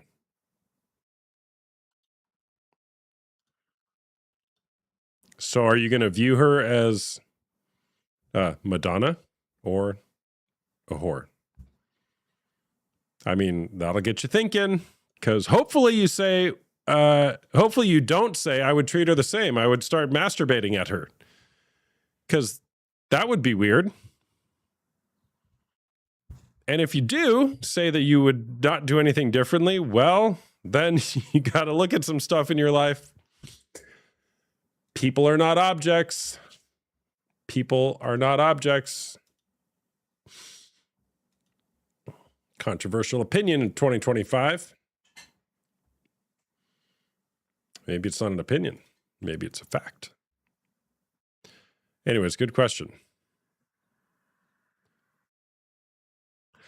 Give me a follow if you guys like my content. Follow button's up there.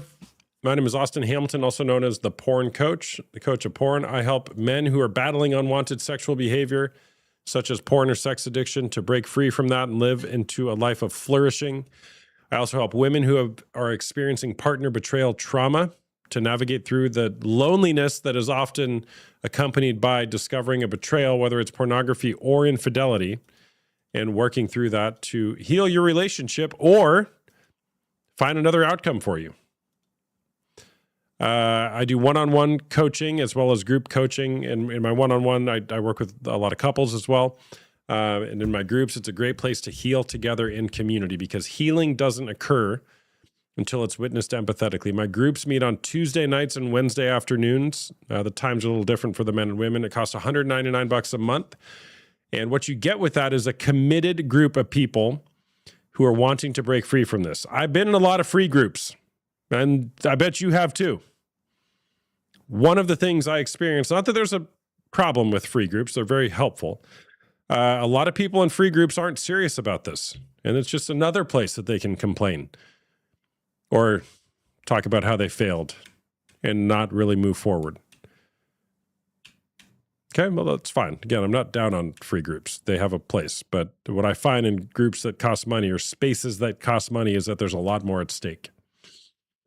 How much are private sessions? I charge $1,000 a month for my private coaching, and we meet weekly when I work with individuals or couples. Link is in my bio if you are interested in joining a group or doing one-on-one coaching. I think when you're willing to pay for a group, it helps solidify the commitment. 100%, Nikki. It's for it's like a better experience for everybody involved, right? And I think the price point of my groups is right. I don't want to charge a ridiculous amount of money because I want it to be accessible for people. And you got to be at stake. You got to be at stake. I mean, many of you are probably in that Humans Navigating Betrayal group on Facebook. It's got like 10,000 people, and I'm in that group. And I'm not saying it's not useful. I'm whatever her name is who runs it. Like, I'm very grateful she has that space. And look at what people say in there. Is there an afternoon group for the betrayed partner? Currently, my only time for the women's betrayal group is on Tuesday evenings at 7:30 p.m. Eastern time. So if you're on the West Coast, that's 4:30 p.m. And the men's group is at 9 p.m. Eastern on Tuesday or 3 p.m. Eastern on Wednesday. I currently don't have a morning group for the women's group. But if a bunch of you sign up, we could do that. I used to have two. All right, let's bring someone else on. Joe is cool. We'll be the judge of that, Joe. What's up, Joe? No, the name's just for a joke. I just have a couple of I got questions. it. Yeah, are you 18 or over? Oh, yeah. Yeah. All right, cool. All right, what's going on? Is there like an age where you consider it no longer an addiction? Is it like because like your wife goes into perimenopause and she doesn't want it, or she'll say, "I've seen one, I've seen 10, and she's seen 10, and she could care less." Is there an age where I wouldn't consider it to be an addiction? Like, because your wife's like in her perimenopause, she don't care. She's like, whatever, I just don't want to do it with you. So would it really be considered an addiction at that point, or is it just? This guy kind of sounds like help kicks. Sorry, inside joke. Well, I think you got to look at that question differently, right? Are you married? Are you asking for yourself or for a friend? Asking for myself. For yourself. Okay. I think the question you have to ask yourself is, under what circumstance would it be okay for me to use other women for my sexual pleasure who aren't my wife?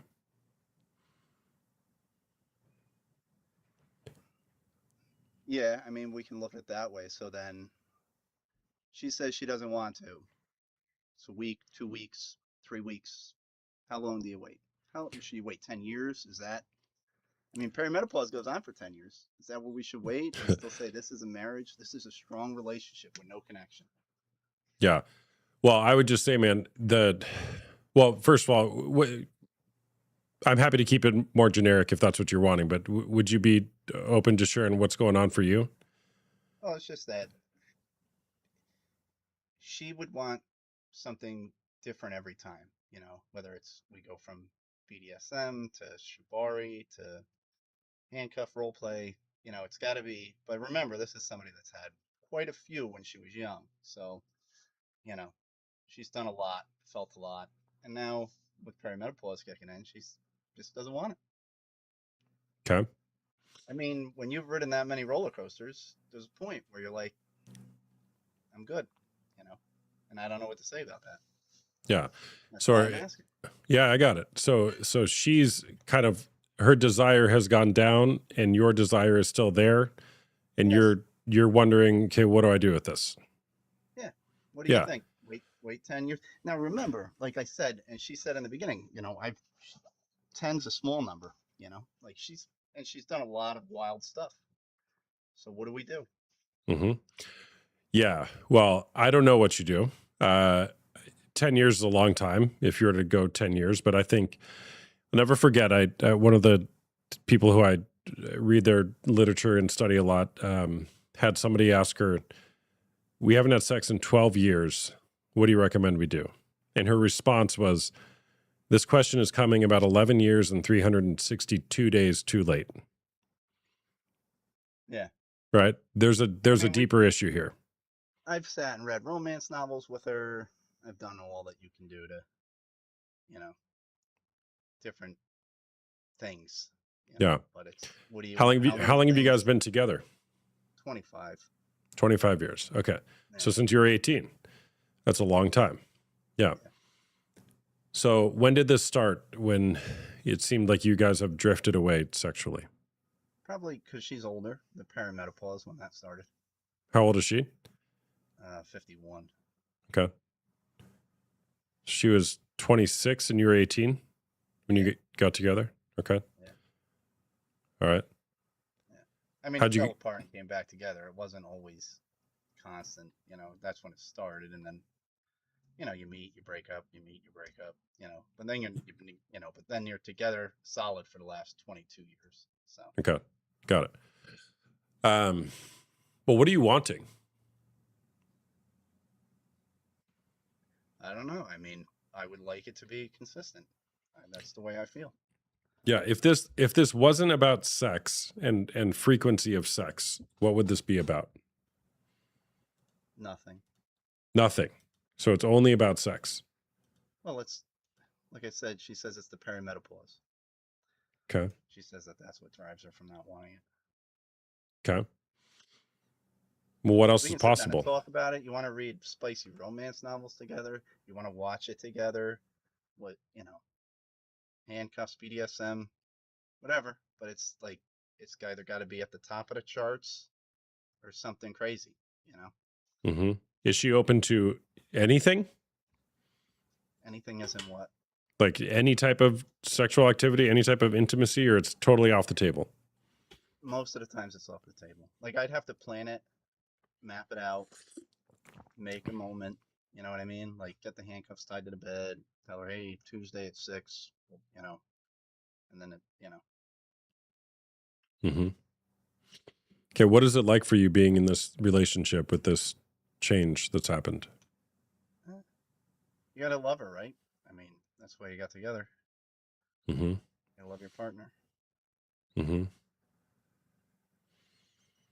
I'm just Are trying you to figure out what to do. using pornography? No, not anymore.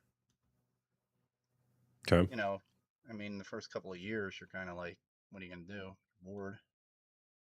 Mm-hmm. But what do you do now? Yeah. When you hear the word intimacy, what comes to mind? Cuddling. Okay. Do you guys cuddle? Mm-hmm. Yeah. Okay. Before bed.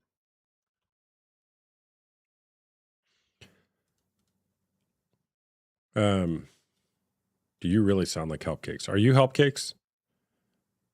What is that? Does anybody else think that this guy could be Help Cakes? What is that? It's a guy who comes on my live No. and trolls I often. just found you. I was Okay. scrolling. I was listening to Last Girl. You know why I was listening to Last Girl? Because for a minute I was listening to her say something about how, she felt bad that he does that behind her back or whatever.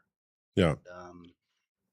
And I was like, well, how do you feel when you married somebody and you're like, this is gonna be it, and that you don't have to worry about that time where one of you is like, well, I don't want to be intimate. We could cuddle, yes. We do all that stuff. Like I said, Mm-hmm. I've read romance novels with her to like spice it up. I've got handcuffs and all that stuff. None of that's not here. It's got to be over the top sometimes. It's always got to be. She used to say, do something different, do something different, do something different. What do you guys do to have fun together? Walks. We travel 3-4 times a year. Mm-hmm. When do you feel the most alive when you're with her? That's a hard battle now. Because there's nothing. It's kind of glazed at this point. You know what I mean? I don't know. There's where I'm, like life's good. We got great income, nice house, couple houses. All that's taken care of. Mm-hmm. You know what I mean? Like there was this triangle for men, they said, and either you've got the money, you've got the looks, or you've got like the head problem. You got 2 of the 3 every time, they said. Like, you don't get all of it. You either get the money and the looks, or you get the money and being, communicative and all that stuff, but you don't get all 3, they used to say. And I'm just wondering if that's where I am. Maybe like now that we're because we came out of poverty, like, was that part of it? Like, was the struggle part of the mentality? And now that we're not struggling, it's kind of like, all right. Mm-hmm. Was there heat in that struggle? Was the drama of always being like, oh, we're going to pay the electric bill? Are we going to be able to pay the mortgage? Was that some of what it was? Mm-hmm. If I were to ask her what she's wanting more from your guys' relationship, what do you think she would say? We used to sit and talk, and now we sit and talk, but it's very generic. But I think that in part of it is because like I said, we came up from nothing with like 4 kids, just making it. And now everything's good. You know what I mean? So when you're not struggling anymore, I don't know what to say. It's not like the same. You know what I mean? I mean, if you knew what it was coming, living on a block with kids getting busted in front of you for drugs in front of your house, and you don't have to live like that anymore. It really changes your mentality. I can tell you. Yeah. Coming out of that. No, I gotcha. Yeah, I think sometimes we can confuse sex with intimacy and connection. Now, sex absolutely is a way to experience intimacy and connection, right? No doubt about that. Yeah. But and the desire, there's a concept of a higher desire partner and a lower desire partner, and that actually oftentimes changes over time on who is the higher or who is the lower desire partner at different points in the relationship. Right. So she's got stuff going on with her body, and it sounds like that has changed. And you are in part going to, okay, well, how can we make this sex better? Or get it to the level it was. I'm wondering what else is beneath the surface of this, of how you guys might be missing truer connection and intimacy that's not just about sex. What do you think I should do differently? Because we'll sit at night and have coffee at the table every night. Just sit after the day's over, sit and have coffee.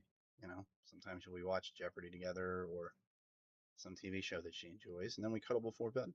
But there's nothing. Okay. And I just wonder if it's because all them years struggling, them 20 years of fighting to get out of the hole, like, is that what did it? You know? Yeah. What's missing here though? Are you just wanting to have more sex? I don't know that's what I was asking before in the chat. I was trying to say, well, what's considered an addiction if you have sex? If you have sex more than once a month, more than once a week, what's the addiction number? Well, have sex or watch porn? Have sex. Okay. Well, I don't know. 20 some years. You have it once a week, once a month, once every 2 weeks. What's the number that wouldn't make me look like an addict, but would be consistent and considered a caring 20-something year marriage? Yeah, I don't think there's a precise number for that, right? Like exactly how many times a week of looking at porn or having sex would, label Let's you just as a take sex porn out of the addict. equation. Let's just do intimacy with your wife that becomes sexual. Mm-hmm. I'm just asking. I don't know, man. I don't know. I don't know if there's a number. And I listen to these women talk about how terrible it is, and they're upset and they're damaged because he did that, right? He watched that porn, and that really hurts. And I'm fine. And you know what? I feel bad because I've done things to people that have helped me that wasn't right. Like I got ahead, but it's capitalism, whatever. But now here I am married, and we're so many years in. It's not like I want to get divorced. I'm just asking a dumb question. I'm like, is me asking for it once a week too much? Once every 2 weeks too much? Should I accept once a month? And lackluster at best when it is that once a month? I don't know. I'm asking. Yeah. And then if I was to watch porn, then am I really that bad? I mean, I hope somebody that had nothing and we came up and now we're great. So like, I don't know. It's like all I'm in is a moral conundrum because I listened to that young girl talk. Talks about how she's so hurt by it and she was there and she would have done it, and I'm sitting here saying I'm here, we got 20 plus years. I don't know what to say. I got you, man. Look, I don't think the answer, I think that's the wrong question, right? And I won't give you a number. I don't know what the number is. I don't know if there is a number, but I don't think that this is about frequency of sex for you. For you guys, both. See, and that's what upsets me is that comment from Nurse Kathy. Owed something. I'm owed something? What? I can't be intimate with my wife? I'm owed something from Nurse Cynthia? What does that mean? That's aggravating because I met somebody that she was making like $8 an hour, and I supported her, and she already had a kid with somebody else at that point, and I helped them come from literally living in a van on the side of the road. And she makes 6-figure salary, and she's got it great. She's got one of the best jobs you can have. And I was there to support her and the kid she had. So I kind of am upset with people that make that comment, like, you're owed. Yeah. Then why am I here? Yeah, I don't look, man, I don't hear the entitlement in you of like, I demand sex. I'm not hearing that here. Okay. And look, people in the comments say all sorts of stuff. Okay. Hi, Nurse Cynthia, by the way. She's been here before. All right. There's a deeper longing, a longing for connection and intimacy with her. And is frequency of sex part of the equation? Sure. But you guys are at a pivotal season in your life, which you probably had multiple ones of those over the 25 or so years you've been together, right? What might this be revealing about you during this season? Sex is different now. And you're having these questions. What frequency is okay? How much, how even the question of, I can't remember exactly how you worded it, but you said something like, how often should I ask or can I ask? I mean, those are some deep questions. Yeah. I don't know what to say. I'm listen. I'm trying. As somebody who grew up very poor, and my parents, I lived in the woods in a trailer. I mean, all I'm saying is, I came up from nothing. I might have done some, shit to get ahead in this world, and now here I am married, and I've been supportive all this time, and I'm just saying that what's it considered? And if she's not in the mood, then what is it if I jerk off to porn? Like, where am I losing? I'm not forcing her. I'm not attacking her. We're sitting having coffee every night. We cuddle in bed at night. I mean, what? You know what I Yeah. mean? And then if I initiate sometimes, she's like, just do something different. Just do something different. There's only so many ways that you can do this different. I mean, when you invite more and more stuff into the room, it's like an orchestra. Like, now you got to get the vibrator, grab the handcuffs, do the loop, just Well, what if, look, you mentioned all the extracurriculars sexually, which no problem, right? That's what you guys have done. But I'm wondering how much that stuff may have, I'm not saying it has, but how much that may have prevented a truer connection between you guys. And instead it has become about the handcuffs or the toys or the ropes and swings or whatever, as opposed to how can we just connect with one another? Mm. So you're kind of grasping at all this, well, do I need different handcuffs or different toy or whatever, right? But instead, how can we connect with one another? Right? At some point, that can become a hindrance to true intimacy. Does that make sense? I thought they said when you bring more toys, at least I've heard from another therapist, that the more toys you bring in, the more you're deleting the intimacy, or you're bringing down the intimacy through all the toys. That's what I was told. But Yeah. then, Yeah, and it sounds like, at least what you described from her behavior, is there's a lot of that. And now here you are, the desire has gone down for her, and you're like, shoot, what do we need? How can we go buy something that's going to solve this for us? Yes, that's exactly. Yeah. And again, I think it makes sense why you're there with that question, but I think that's the wrong question. Right? It's like, one is you've also mentioned this thread 4 or 5 times. Like, you came from poverty, very poor. You've made it. Great. Good job. But I'm also curious why that's been brought up so much here. Don't answer that now, but there's some thread there that's connected, right? It's like, oh, I built this life for us, and you're longing, to me, I hear, is you just want to be connected. Yeah. So there's a lot of stuff here, man. Have you guys worked with a therapist or counselor or anything before? Yeah, and then it was good for the first 3 weeks because it was constantly bashing on how I did things. So when we sat with the therapist like 2 years ago, and the counselor's like bashing on me, so I'm writing in a notebook, and then like, it's behavioral. You have to change yourself behaviorally because that's what they're telling you. The therapist is like, watch this, do that, don't say that, think before you say this, because this is, when you say this is how she thinks of it. You're not saying it, and then about 6 weeks in, she started telling my wife, like, hey, listen, he's not the only one at fault here. Like, you both are at fault. And the second week that we went through, about 6-7 weeks in, when the therapist brought it up again, like, hey, listen, he's not the only idiot in the room. Like, you have your problems. She said, well, we're done here. And that was it. Sorry, that's hard. Yeah, because you win, and what's funny is my kids are like, because they remember where we came from, and they're like, you guys have it so good, just find a hobby. They're talking to me, and I'm like, I'm really bored, I got nothing to do. And they're like, well, you just need to find a hobby. And I'm like, is that what I need? Do I need the hobby to fill up my life and then not look for the intimacy with my wife? Should I, because it's, I feel like it's all together after listening to that therapist. Like, these things affect you both ways. Like, I'm not working 60-70 hours a week to provide for my family anymore, and we're home every night drinking coffee, and maybe I need something to cause work or strife, and maybe that'll make her feel like, you know what I mean? We did so many years of fighting to get ahead. Maybe it's just too easy. Yeah, well, man, there's a book called Intimacy and Desire that I would encourage you to read, by Dr. David Schnarch.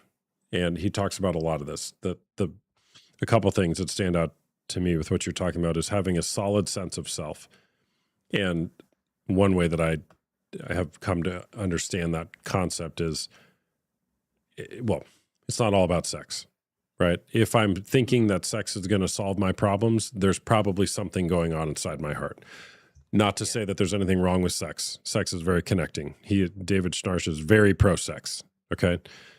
But even the way that you're questioning this is the quantity and the frequency and who asks, there's something going on in your heart that's deeper.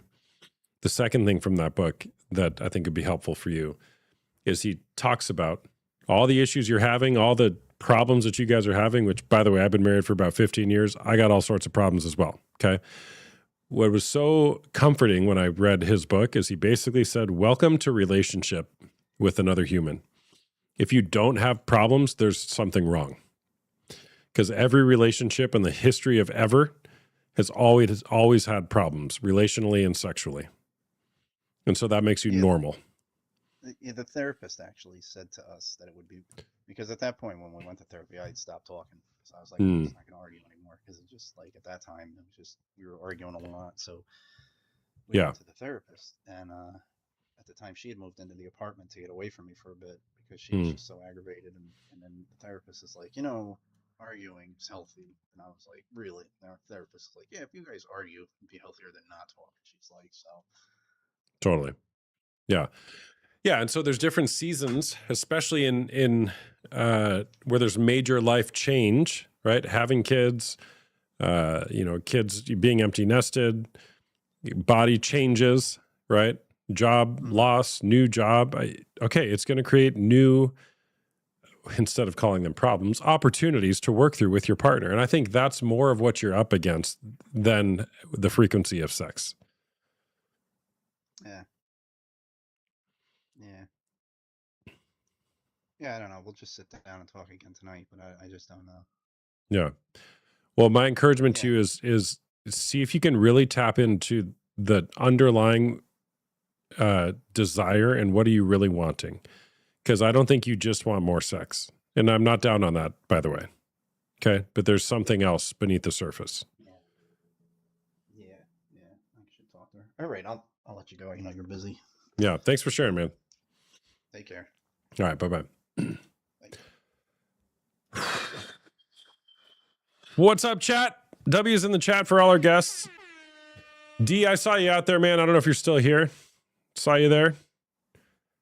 Give me a follow if you guys don't follow me already. The follow button is up there. Oh, I see you, D. What's up, man? D, I'm going to text you, okay? Be on the lookout. I got an idea. Get it? By the way, I'm a coach. I do one-on-one coaching as well as group coaching, both for men who are struggling with unwanted sexual behavior, who want to break free from it and experience a more flourishing life for themselves and those around them. I pretty much guarantee you that if you stop the unwanted sexual behavior, you will experience better relationships. I also help with women who are going through partner betrayal trauma, the trauma that a partner experiences when they have discovered a porn or sex addiction. The groups are led by myself and other male and female contributors who help with the groups. If you're interested in that, you can go to the link in my bio. The groups meet weekly on Tuesdays or Wednesdays offline, off TikTok, on Zoom, and it's $199 a month for the weekly support groups. Okay, why do you charge money? Okay, because in my experience, when you're in a free group, people don't take it seriously. The community that we have created here with my coaching groups is an amazing supportive group of people who want to heal together in community. And if your initial reaction is like, oh my gosh, I can't believe you charge so much, fine, it's not for you. Go somewhere else. But if you're interested in joining a very supportive and helpful community, go to link in my bio. You can schedule a discovery call with me where we can chat, not publicly on TikTok, about your situation and if I may be able to help or maybe can refer you to somebody else who can. Because you don't need to live a life masturbating while watching strangers have sex and trying to justify that behavior. It's a terrible existence. How do I know? I've been there. I did that for 20 years. It's not very good. I wouldn't recommend it. Not at all. Ask my wife. She didn't like it either. Okay? How did I break free? I started seeing a coach and I joined a group. And I still spend so much money on this every year because I matter and my wife matters and my family matters. And me being a healthier man matters to myself and my wife and my family and to the world around me. And if I am not healthier, then I can't be a gift and a blessing to those around me. And that's not selfish, by the way. How often are the group sessions? The women's group meets Tuesday evenings at 7:30 p.m. Eastern time on Zoom, and it's once a week. And for those of you who are in the groups, appreciate your shout outs. Tim, Callie, Nikki, Mama Robes. If you guys are like, oh, who's this guy? What are his groups about? I would be skeptical too. But then you join the group and you're like, oh, I get it. I get it. This is what I've been needing the whole time. How long have you been in coaching yourself for it? I know it's lifelong.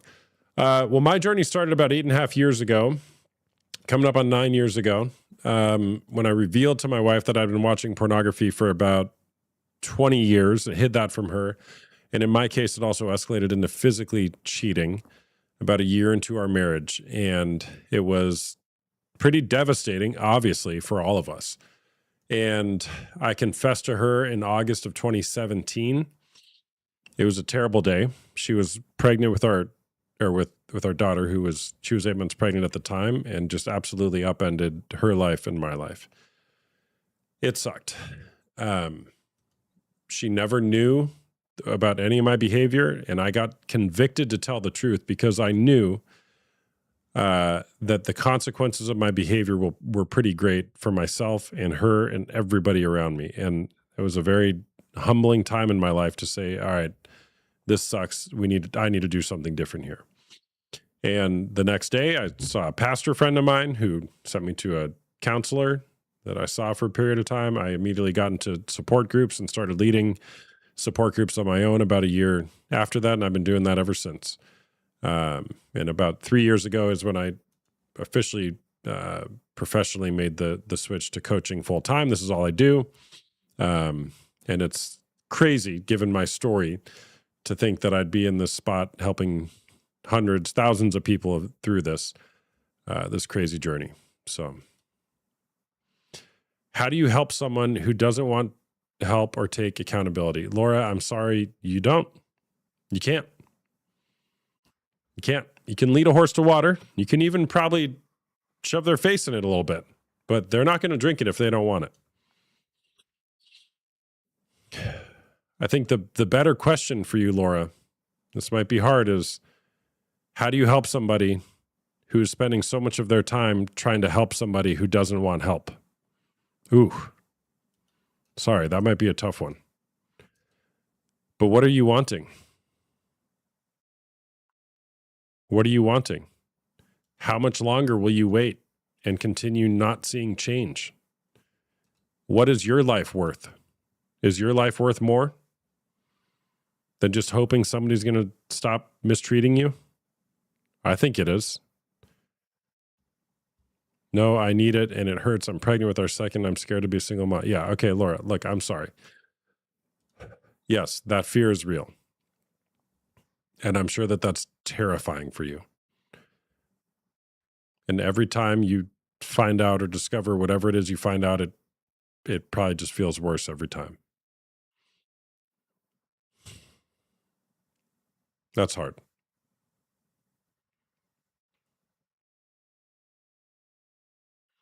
So what do you do? Well, one, I mean, look, I don't know you or your situation, but who can you talk to support you through this? Don't do it in isolation. If you're just sitting there hoping he changes, hope is not a strategy. Hope is great. I'm a big fan of hope, but hope is not a strategy. I'm going to bring another guest here on. And I dropped my ring.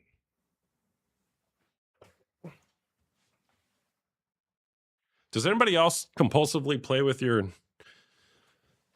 ring, wedding ring or bracelet or something like that? I can't stop. Tim, how you doing, man? Good to see you. By the way, I'm growing my hair out again. For those of you early followers of me, go back and look at some of my old videos. My hair was almost like to my nose.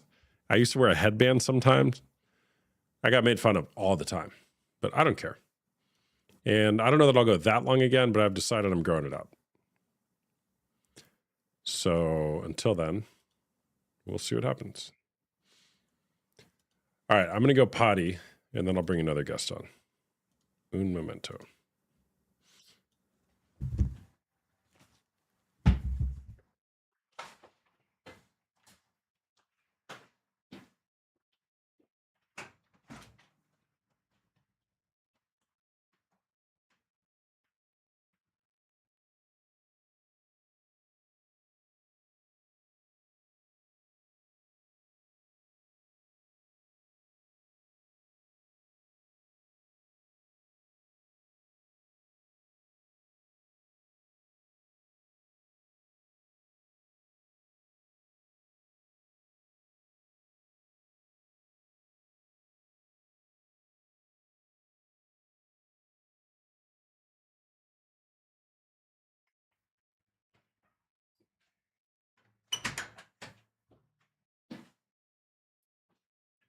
All right.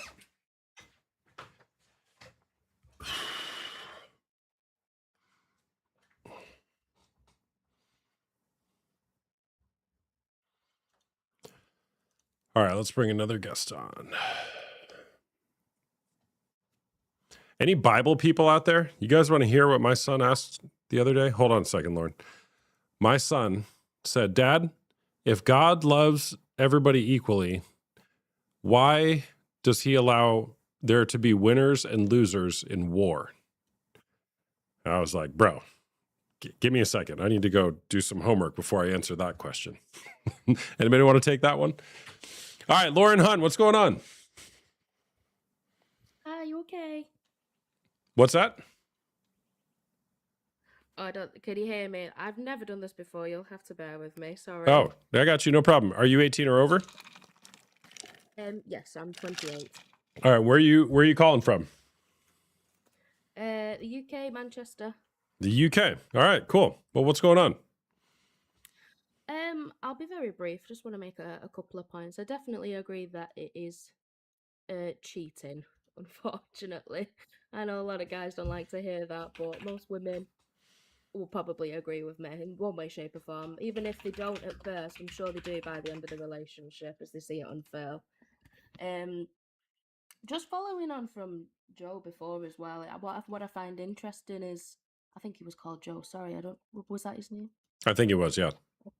Can we say names? I'm sorry. Anyway, from the lovely lad earlier, I know he was having issues with his partner. And I just find it, I find it interesting that the immediate thought is, well, what's so wrong with me having a look at porn? Why do you have to look at other women? What is that? Why can't you just, touch the sausage and give it just give it a day? Touch the sausage. but the need that I think the fact that he was asking that, bless him, I know he's going through a tough time. The fact that he was asking that, he just needs to question it a bit more in himself and what, like you say, what he was really missing. Totally. But there's no need really to look at anyone else other than your spouse. I've been through it myself. I'm still with my partner, but my God, my God, was it traumatic? I really do feel for all the women. Really do. It's heartbreaking, isn't it? Yeah. Yeah, I think, you make a good point. It is interesting how oftentimes people can't decouple watching pornography and masturbating. It's like they always include them together. And it is possible to masturbate without pornography. I'm not, that's not advice. I'm just saying you can do it. Right. So why is the solution oftentimes I need to go use somebody else's body while I masturbate? And you got to look at that. And many guys will say, oh, it's easier. Okay. Is it though? Because it creates a lot of problems. Yeah. And the fact that it, at least, I would say at least 50%, 99% of guys are watching it. We're not daft. But at least 50% of them are lying about watching it. Like, what? Why lie about it? If you don't think it's cheating, if you're coming on here, you don't see a problem with it, why are you lying to your partners? Why cause the heartache? Just be honest with yourself. And Yeah. living in a lie like that is the most damaging part for him. And I hated seeing my partner do that. Not even liking who he was by the end of it all because of the lies. Yeah. That really was damaging. Totally. So what happened with your relationship? Are you guys still together? Did you split up? Yeah. But we got together way too young, I think. Hold on. What So- happened? Did you split up? I tried very hard. Loved him very much. No contact for a month, and then I come crying back. I was Okay. like, "We're gonna have to go to therapy. I can't do this." Uh-huh. Good for you. And so what happened? Yeah, we went to therapy. He's been to a couple of SLA sessions. Well, I say a couple. He'd done the full 12 steps. He became a sponsor for a while. And yeah, I think he mentored a couple of people, but he just kind of uses it as and when he feels like he needs it now, rather than like a religious thing. Well, what, pornography? Or the group? No, sorry, the group. The group. Okay, got it. Yeah. Oh, well, good for him. Yeah. Yeah, but it does still stick with you, even though we're very much happy now. It does definitely sticks with you. So for any guys out there thinking, "Oh, we can work through it," you absolutely can. But it really does take the effort. You've really got to do some big lifestyle changes and really look into yourself. It's not just a case of never doing it again. It's not just a case of never doing it. You've poisoned your woman. You don't just not keep poisoning her. You've got to suck the poison out and take the hit yourself. Totally. Yeah. Yeah. I mean, the pain is very deep, and it will never go away. I mean, it'll get different, but it won't go away. Meaning, like you break a bone, right? It hurts really bad, but over time, you may not feel the broken bone anymore, but the pain will always be there. You can do an X-ray and you can see the remnants of the broken bone, and you'll always remember that. And with a lot of work, you can absolutely break free from this, right? It's like you put a bunch of food coloring into water. How do you get it out? You got to keep on putting good, fresh, clean water in there, and eventually there'll just be a trace amount of the food coloring in there, right? It is not sufficient if you're struggling with pornography to be like, "Oh, I'm done with it," and then you just stop. It won't work. It won't work. That's another thing as well. I think I did want to point out earlier, there's been so many nice guys on here tonight. Really, really do just want to help. God bless their souls. But Yeah, this has been a very delightful live. I agree. It's been really good. Just to hear both perspectives. It's been nice and healthy, and it's just good to hear that some people, that they're coming to it by themselves rather than waiting to get caught. They're on here, they're interested, and I think that's a good thing. You're doing God's work here, honestly. Appreciate that. But earlier, a lot of people, they're in the chats and they're going, "Oh, you need to tell her, you need to be honest," which I do agree. They do need to know the truth. But I think the results, if you don't have a plan going forwards on how to fix it, coming to them and just being, blah, blah, just dumping it on them. "Look, I've been doing this, I don't know why," without no way forward is just as bad as them finding out on their own. I think without that way forward, it can actually be, if not more damaging, because it's kind of putting the expectation on them then to be like, "Oh, well, what am I supposed to do? How can I make it better?" Yeah, that's a really good point. Yeah. Without immediately taking that accountability and going, "No, this is a problem on me," it can be, if not more damaging, to come to your partner. So I do think they should be honest. Yeah. Only when they're 100% ready to be, and to be 100% accountable. Yeah. Totally. That's a really good point. And if that guy's still here, he probably isn't. He was on like 2 hours ago. You're dropping a bomb on her, right? In his case, he'd been with her 4 years and he'd never told her. There'd been some conversation that she might have known, but he had never told her. So if he goes and tells her, he's dropping a bomb on her. And it would be very loving to also have some support for her. "Hey, by the way, I've been doing this behavior. Here are some resources for you. Here are the steps that I am taking. Here's a book for you to read, for me to read, for we to read.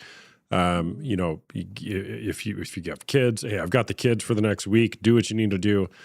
It's actually a practice that I teach when doing a disclosure with couples. A disclosure is like a formal process where you tell them everything.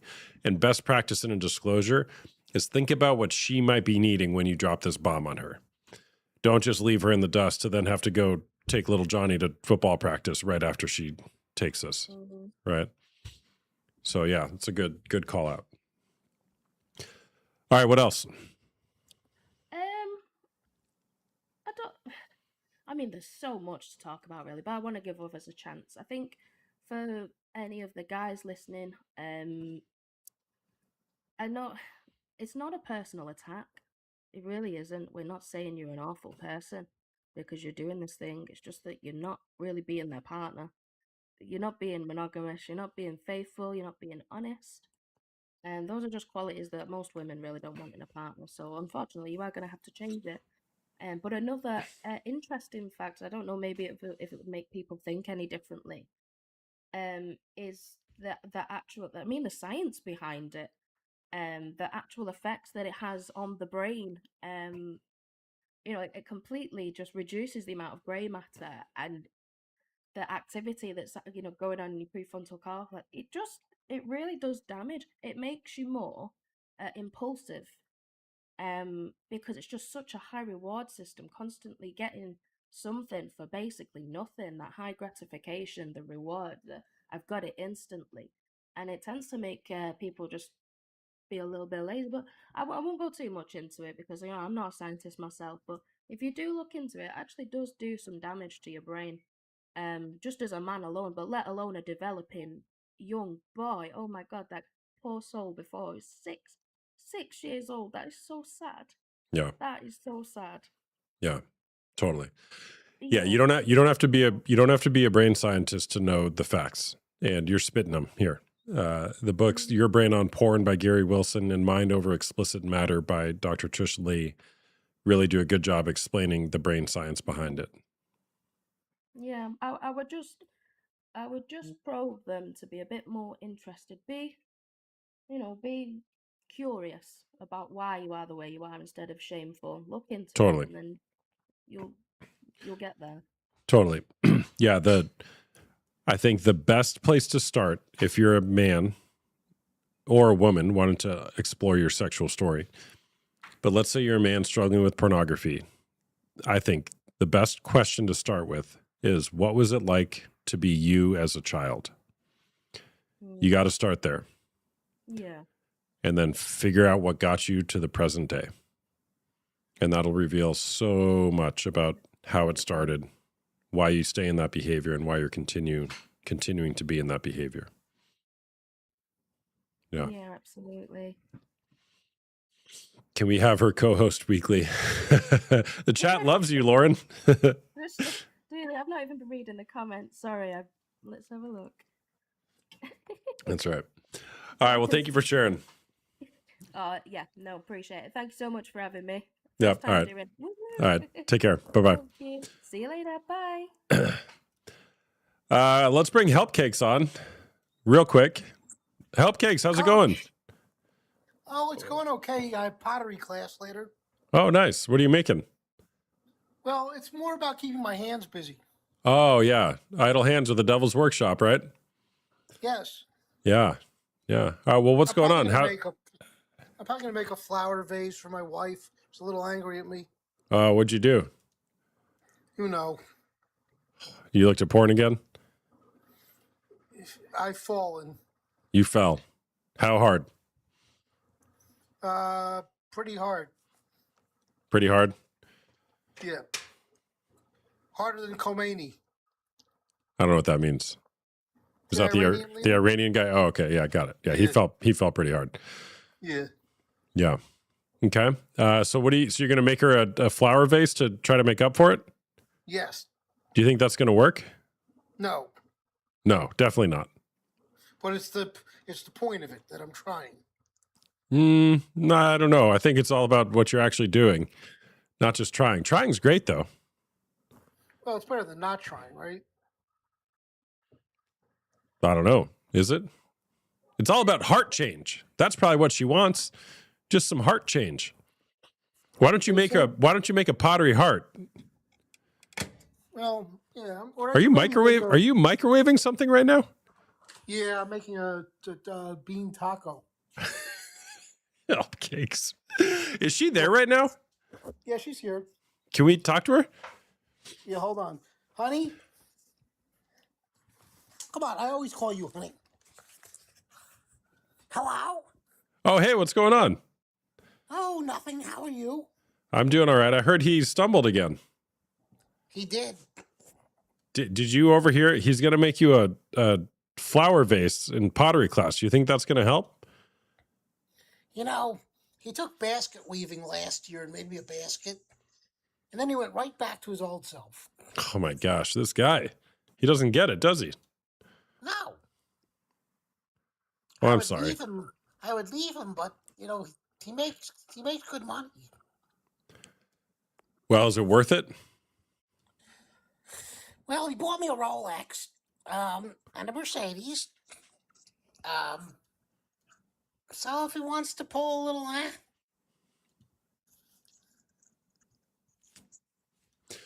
All right. Well, look, I hope it gets better for you. And Mr. Hupcakes, I hope you enjoy your bean taco. And I hope that while the flower vase is a nice gesture, it's probably not going to be enough. Instead, maybe just stop looking at porn. I'm going to try. Don't try, just do it. Just do it like Nike. Just do it like Nike, yeah. All right, nice talking to you, Hupcakes. We'll see you next time. Bye, Corn Coach. Bye. W's in the chat for all of our guests. Lauren Hunt, great guest. Helpcakes, average guest, but we love the comedic relief that Helpcakes and his wife brings. And yes, I'm aware.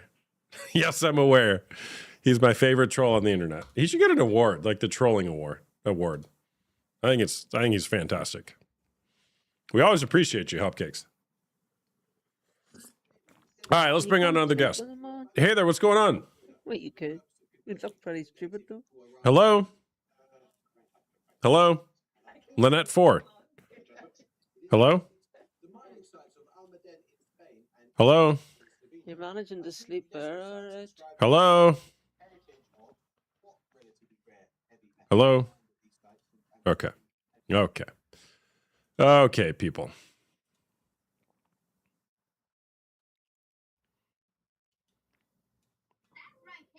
Hey there, what's going on?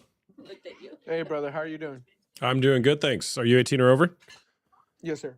All right. How are you? Oh, I'm blessed and highly favored, brother. Nice. Christian, all right, what's going on, man? Yeah, so I am a user, right? And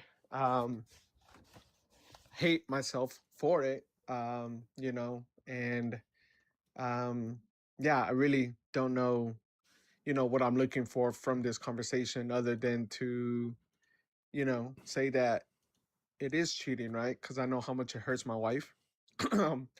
And she knows, and you know, she's a rock. I couldn't ask for a better partner. And yeah, you know, I don't know how, like, I'll go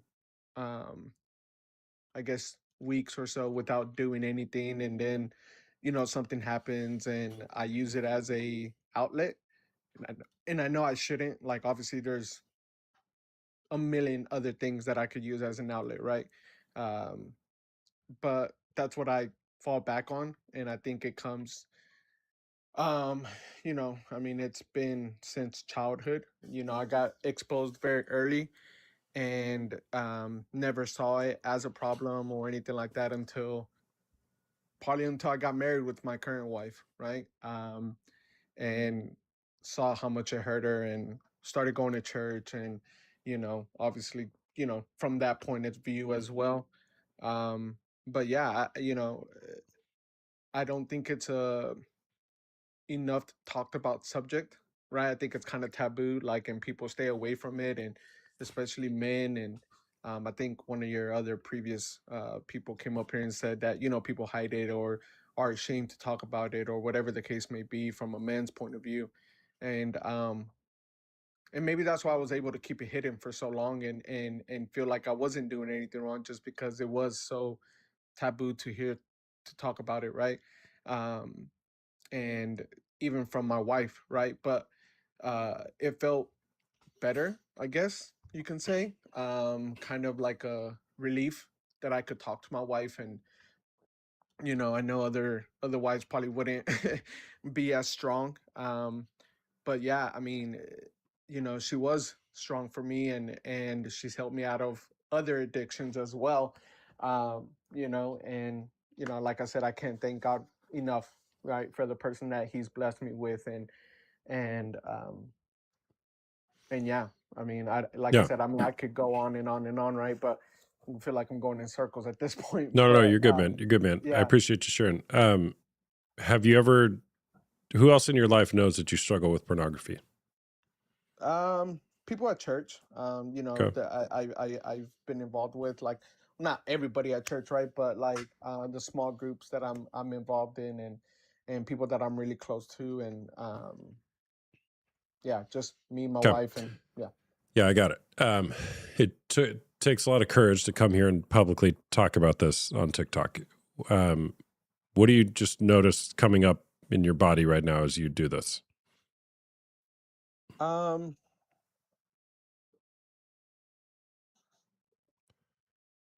That's hard to explain. A sense of um shame, right? Um, but also a sense of like relief once again, right? Mhm. And I get that sense every time I talk about it. It's like, What's the shame? and Can you talk more about the shame? yeah, definitely. The shame comes from knowing that I'm hurting my wife when I'm looking at it, right? The shame of feeling like a hypocrite with my kids, right? Because I tell them, hey, you got to live better, you got to do this, you got to do that.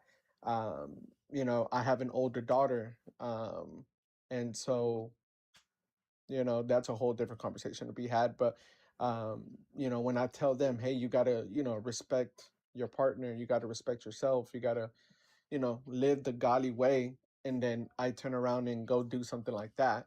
So it's like that sense of like, once again, shame, right? And the hypocrisy that comes along with that. Mm-hmm. Yeah. Yeah, man, I got it. I appreciate your honesty. When did this start for you? When were you first exposed to pornography? Oh man, probably 9, 10. Yeah. I mean, I didn't obviously. Yeah, I would say pretty darn young, to be honest. How did You you? know, How were you first exposed to it? just watching. I don't know. I remember one of my cousins, older cousins, put like a movie on that was pornography. And yeah, I was like, I don't know what this is, but sure.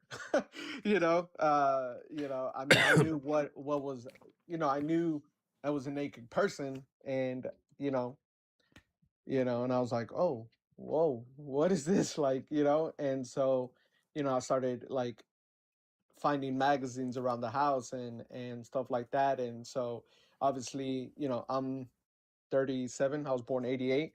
So, the internet wasn't, I You mean, I'm started sure it finding was. magazines around the house. Is that what you said? Yes, sir.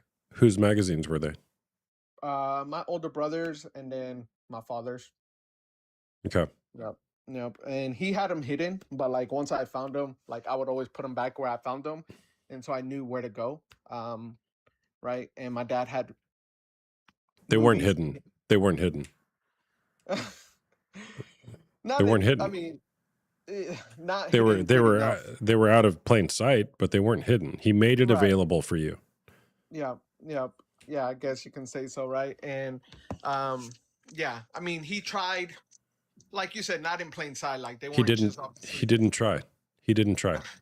Yeah. I'm serious, man. He didn't try. You're trying to let your dad off the hook. He made it available for you. Yeah. Yeah. Yeah. Yeah. I guess you can say so for sure. Yeah. Definitely. Definitely. You know, it was, yeah. Yeah. I mean, in his mind, right, they were hidden, right? But like you said, like it should have never been in the house in the first place. Like me as a father now, like I don't me or the wife, obviously the wife doesn't like any of that, right? But once again, she knows my issues, she knows my problems, but we never expose our kids to nothing like that, right? Uh in any type of way. How old are your kids? 19, 17, and then 9-year-old twins. All right. Can I put another truth bomb on you? Yeah. As a fellow parent who doesn't get it right, you 100% expose your children to this, to what's going on. Kids are smart, man. They know. Right. What I'm saying is they pick up on the subtleties of what's going on in your relationship.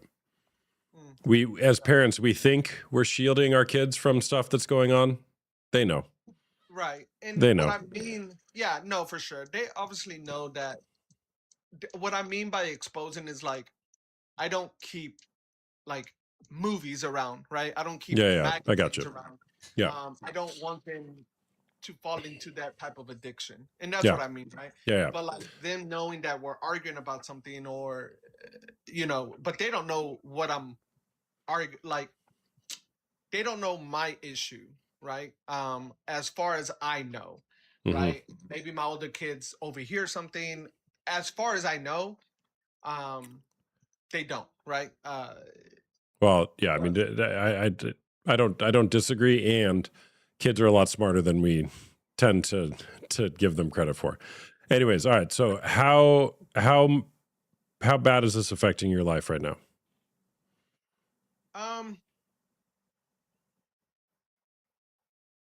In what way? I guess what's the cost of your behavior? Distrust for my wife.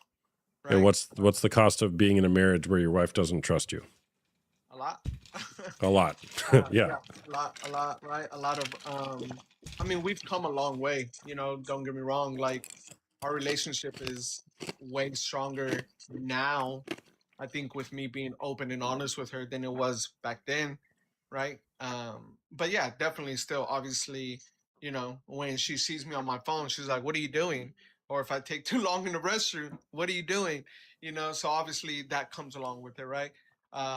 Or, you know, every time I'm at a job, she's like, "Make sure you're not doing anything bad, or make sure, you know, you're being good. Make sure you remember you have a wife to come home to every day."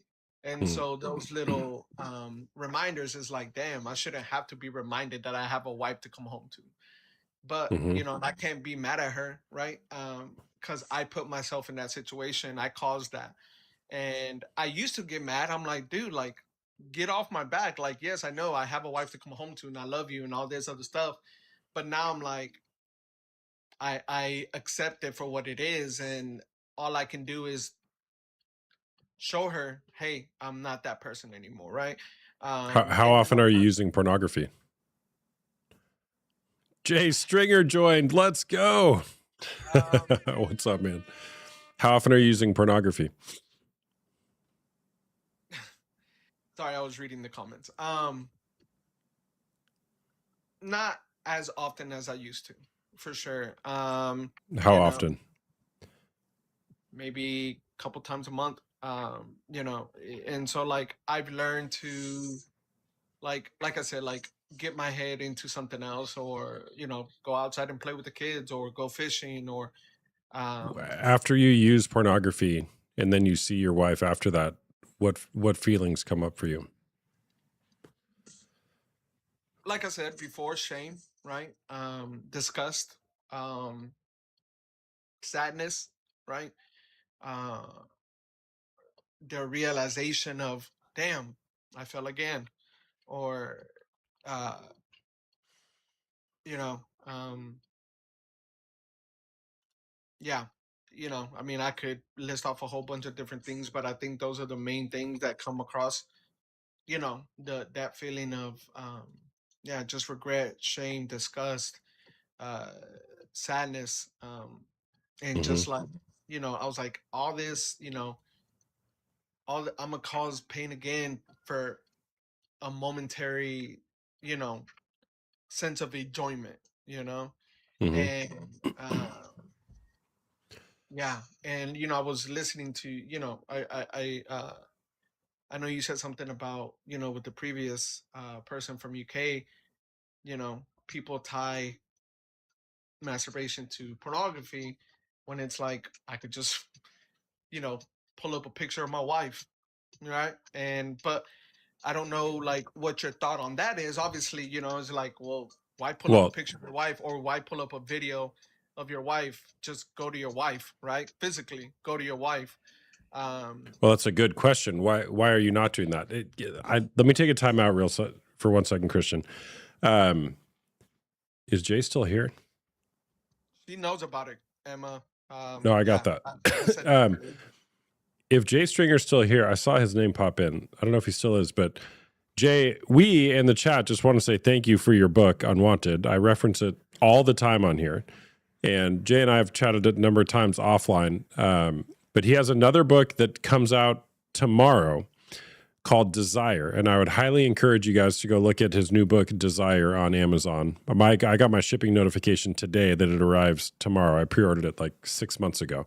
So, Jay, we're grateful for you here, man. The book certainly made an impact on my life and many other people who have been following me and my content and been invited into this story. So, who is it that called him out? Yeah, appreciate that. Okay. All right. So you're theorizing that you could just use a picture of her. Okay. But my question for you is, are you only doing that, or are you looking at pictures or videos of other women?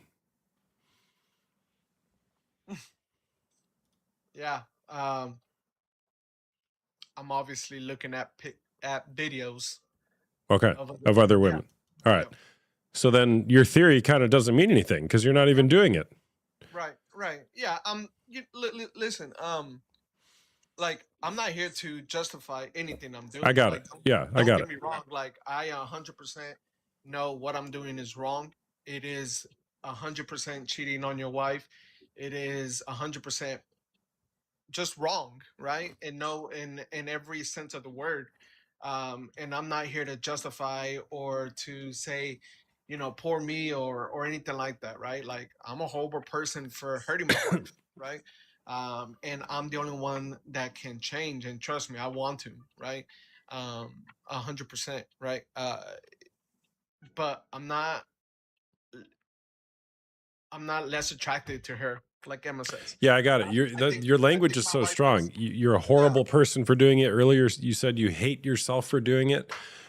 What if there's a different story here? What if you were exposed to something when you were very young and you got hooked on it and you don't know how to get out of it and you keep going back to it? What if you're not, I'm not going to say that you aren't hurting her, right? But what if you're not a horrible person? I mean, I know there's a lot of, obviously, when I look at my kids, I'm like, how involved they are at church, or, just the good things they're doing, especially my older kids. Both of them, but one's a sophomore in college, the other one's about to start college. And, and I'm like, well, at least I'm doing something right. I may be doing a whole bunch of other things wrong in life, and I may still be failing in some aspects as a husband, as a partner. Do you think your wife thinks you're a horrible person? Not at all. No. Okay. And she tells me that all the time, right? She's like, look, obviously, like, I'm not happy that some of the things you've done, yeah, 100%, but you're not a horrible dad. You're not a horrible person. And, she knows I also suffer from, like, depression and anxiety and stuff like that. And there's a lot of stuff that's happened in my past, right? And a lot of things that's happened with my parents in my past. And, and I've gone to therapy, and they're like, well, some of that is tied to your past trauma, childhood trauma, right? And that's how you, cope with it, Mm-hmm. And there's got to be other once again, outlets and avenues and all this other stuff. And so, I just kick myself a lot and stuff like that. But no, to answer your question, no, she doesn't think I don't think she thinks I'm a horrible person. Um, Yeah, yeah. it seems like the only person who thinks you're a horrible person is you. Yeah, 100%. I get in my head and I, I beat myself up a lot. Um, but yeah, for sure. Yeah. Well, yeah. So look, man, oftentimes we turn to pornography to try to medicate some sort of pain going on in our heart or to try to run away from something that happened when we were younger. Okay. Now, I don't know what your whole story is. You indicated some childhood trauma. There's a reason why you're using pornography. There's a reason why you're stuck in, it's like this, I can't stop using it. I'm a horrible person. I know my wife deserves better, but you're not, I don't hear a lot of grace towards yourself for your life and what got you here. Mhm. Right. And you're leading a family and trying to lead them well. That's great. Right. But you're engaging in this behavior that you still, like, your body's saying, this is not right. I shouldn't be doing this. What have you done up until this point to work on this?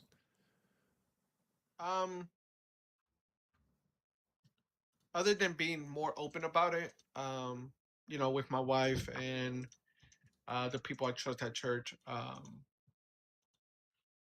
I've tried to read different books, right? Try to watch stuff like yours. And I think I saw like one of your ads on like YouTube, maybe, and maybe that's how it come across to you. I'm not sure if you have any ads on YouTube or not, or if that's you I or don't have whatever. ads on YouTube, but I do have Okay. content on YouTube. But Yeah, maybe that's what I'm referring to. But like watching stuff like that or putting different restrictions on my phone to where and try to control my algorithm to where stuff like highly sexualized stuff doesn't come across.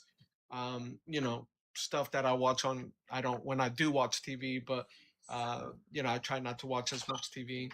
Um, and you're still engaged in the behavior. right. Yeah. Okay. Have you ever been in a support group or recovery group or anything At church, yeah. for There just was specifically for pornography? not specifically for pornography. No, it was just for different addictions and stuff like that. What, Celebrate Recovery or something like that? Yeah, Celebrate Recovery, exactly. Yeah. Okay. But for pornography, no, I haven't been in anything like that. No. Okay. How come?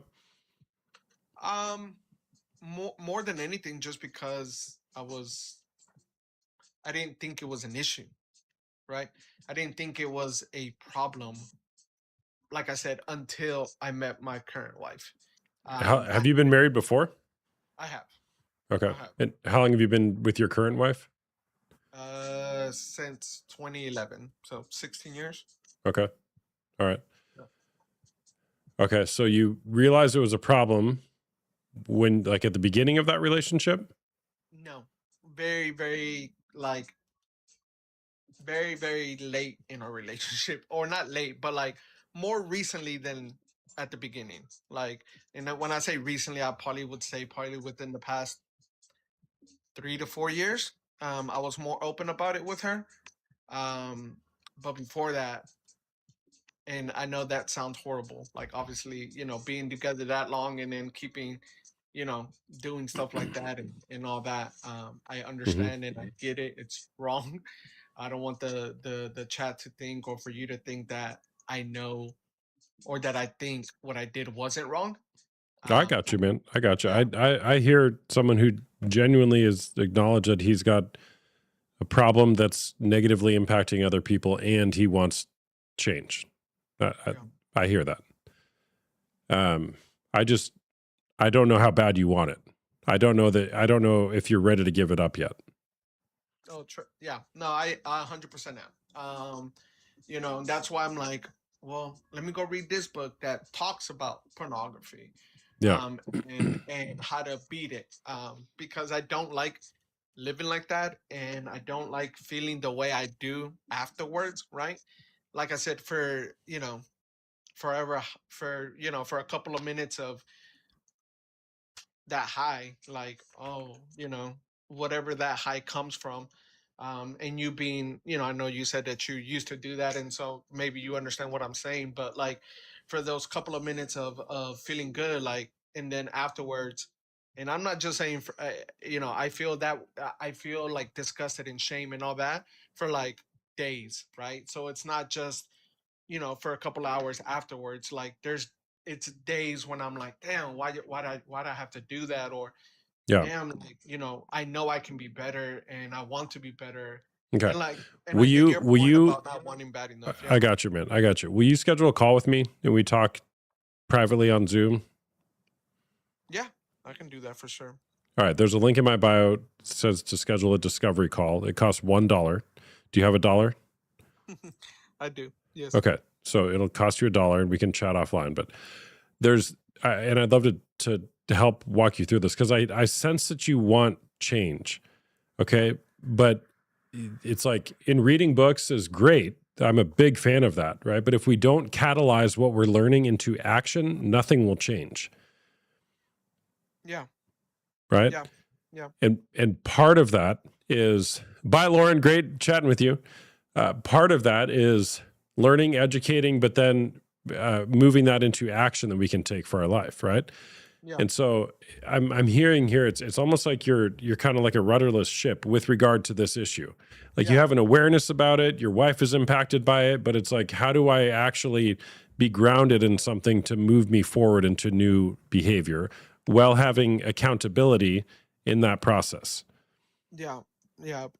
Yeah, for sure. Definitely. And I know you asked me earlier who else knows about this. One of my very, very, very, very, like, basically my only real friend, I consider him a brother. He knows about it, right? And he's very like, I guess, like, very forward and blunt about, hey, like, you're wrong, like, come with me on walks, or talk to me about it every time you have this urge, like, call me, right, to try to not do that. And so, like, obviously, like, that accountability, right, that accountability partner. But Well, yes, but saying you're wrong is actually not that helpful. yeah. Like, is it true? Sure, right? But that's almost piling more shame on. Like, you already know you're wrong, right? Do you need to be reminded of that? I'm not. I'm glad you have somebody to help you, right? Yeah. But it's like, okay, differently. Why are you doing it? Yeah. Get down to that level of granularity. Why do I keep going to this behavior, right? It sounds like you're a person of faith, right? The Bible talks about it's like I'm a dog going back to my own vomit. Yep. Like, why am I doing this? Yep. Yeah. 100%. Yeah. No, I definitely will schedule that call. Because I would love to get to that root problem, right? And learn how to overcome it. Right. Yeah. For sure. For Yeah, sure. definitely. Yeah, we'll do it right now. Okay. Go to link in my bio. Yes, Good. sir. Yes, sir. I appreciate you. God bless. All right, man. Good chat with you, man. See Bye. ya. W's in the chat for our guests. Hey there, what's going on? Hello. Hi. Hello. Hello. So Hello. I'm outside, so the wind is a little bit. Okay, no problem. Are you 18 or over? Audio. Yeah, I'm 25. All right, cool. I'm going to talk to you and then Carol Nelson after this, and then I'm going to be done for the day. Just so everybody knows, okay? Before I chat with you, Sheep, can I have a minute? Yeah. All right, I'll be right back.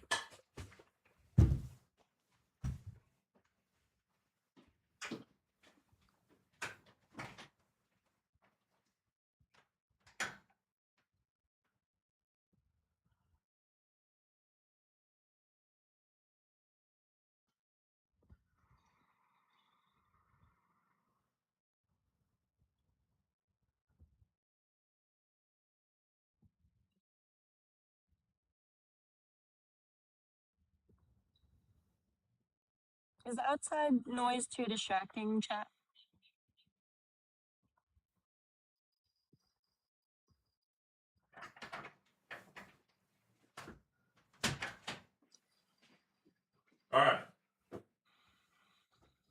All right, what's up, sheep? Hi. So I'm on my alternate account just for like privacy reasons. Okay. But my boyfriend and I have been struggling lately, and I guess I wanted to come up here to find out more information on like your group sessions or your coaching. He says he really wants to change, and he's been doing some things to implement change, but I guess I've heard all of the same promises before, and I think I just put like too much weight on the small changes, and then when he trained me again, Yeah. All right. it breaks me. Yeah. All right. All right. So do you want to talk about him and resources for him, or do you want to talk about how you can deal with your pain and what you're going through? I guess him first. It's easier to talk about him, isn't it? I guess so, yeah.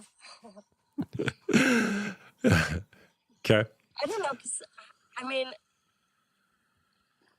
I know what I can do for me. Like, it's either I stay and I forgive, or I leave and I just like move on. Yep. And those are really hard decisions to make. So let's just talk about him then, because then we don't have to make a decision. Well, I've chosen to stay and Yeah. forgive. Okay. I guess it's hard to forgive when like I'm not 100% sure if he's taking the action. Well, it's You know, really so hard to forgive when, in the context of what you're talking about, when the other person is not repentant. yeah. And it's one thing to say like he's remorseful, but and the subtle things do matter. The subtle changes and actions do matter. I guess like I'm paranoid or something, Okay. and maybe that is Yeah. All right. Well, trauma or something. yeah. So fill us in. What happened? How did we get here? Well, I've known for a while that he's had a problem with porn.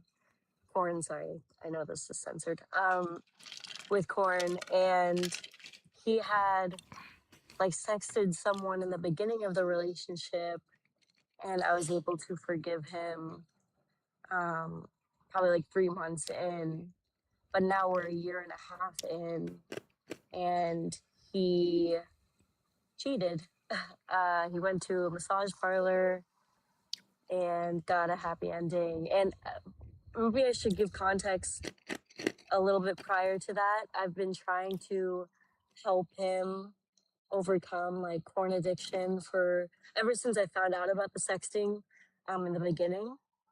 And maybe I was trying to, sometimes I blame myself like for the massage parlor thing, because I was trying to micromanage and have him like stop watching porn and like really try to control like when he does and doesn't do it. And I got to a point where like, because he ended up like sexting AI bots too. Like it just went from one avenue to another. And when I caught the AI bots, I just told him like, all right, no porn, no touching yourself, none of it until like I'm around you. Like you're not gonna get off unless I'm with you. And I was gone for 2 days, and he couldn't handle it, and he ended up going to a massage parlor, and I found out, and now we're just, I don't know, I'm kind of like giving this like trial period, I guess, to see like if he does make any changes. Normally people who have been cheated on, like, I guess give a timeline, like, oh, you have a month or two to get better and I'll come back. But I'm trying to give him the control of the timeline on when he thinks he'll be better, because I can't really put a timeline on change and recovery. Okay. So All yeah, right. that's like the gist of everything. All right. So 3 months into the relationship, you found out he was using porn. Did you have any indication before that he was doing anything? No, not really. And I never really had an issue with corn, but it was the fact that he was sexting someone else, that's Okay. when it really bothered me. Okay. And I knew I figured out that the need for variety is from his addiction through to corn. All right. So you're talking about this timeline, like how much time should you give him, which is very interesting how you're languaging all that, but we'll put that aside. You've already given him 15 months, and his behaviors, from what it sounds like, only gotten worse and worse. Yeah, kinda. Okay. It's weird because he's implemented more things since the beginning, like therapy and like podcasts on like how to get better, and people similar to you, right? Like people who are coaching others and stuff like that. And yeah, I mean, he just seems to have these like relapse moments, and the relapses are getting worse instead of better. Okay. So what does that tell you about him? I don't know. I mean, I think some of it's my fault. Like Your I fault? keep It's trying your to, fault? Why is it your fault? Did but you I drive him to keep the like massage trying to parlor? micro. No, but I told him like not to touch himself and not to watch porn.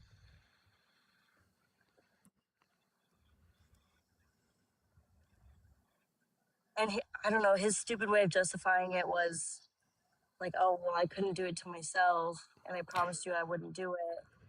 Okay, well, you're with somebody who has at least 15 months with you that you know about of behavior, sexual behavior that you don't like, you don't want in your relationship. We can talk about him all day long. And I don't have time for that because I got to pick up my kids from school soon. But my question for you is, why are you in that relationship with him? Because it sounds like you're trying to control, it's a strong word, control him into behaving how you want him to behave. His behavior is very clear. He wants something else. I think he does want to get better though. Like I see the remorse in the in the moments that I find out, I guess. But I want to stay because of like all of the other things. He's so considerate in like every other aspect, and he checks off like all of the other boxes. And it'd be different if I saw him as someone who didn't want to change. But I When think did he he truly when did he does. when did he go to the massage parlor? Probably about a month ago. His behavior is getting worse. Look, and if I'm talking to him, this is a very different conversation. Okay, but I'm talking to you. What's going to be next for him? He's remorseful, but is he showing any behavior change?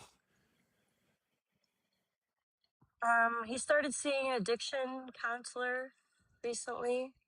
Okay. I have been trying to get him to like go to maybe like sex addiction groups or something, and that's why I came up here to maybe send him your link from in your bio.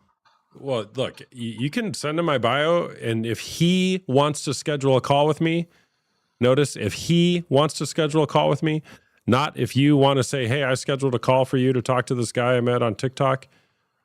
No, if he wants to schedule a call for me, I'm happy to have a call from him or with him. Yeah. And my first question will be, do you want to change anything in your life? And if he says yes, I'll say, great. How much does it matter to you? What are you willing to sacrifice? How much time, how much money, how much effort, how much resource are you willing to sacrifice? How much time and money has he spent on this issue? Not that it's all about time and money, but if we were to look at his bank account, what would we see as important to him? Well, bills, obviously. But Bills are important. I mean, there was a long time where he was spending money on porn, and now he's been spending more money on therapy, which is something that I can acknowledge. I don't know if he'd be willing to spend $199 a month. That's like something that he would have to choose, and like you said, like it's up to him if he wants it. Mm-hmm. And that's what the whole break was about. Like, if I'm not around, like, what are you gonna do to implement action? Like, when I'm not here to micromanage what you do, what are you gonna do? And you know, like I said, the podcasts and hearing him talk, like, it seems like his mindset has been changing, but I don't want to get my hopes up, just for him to like relapse again. Totally.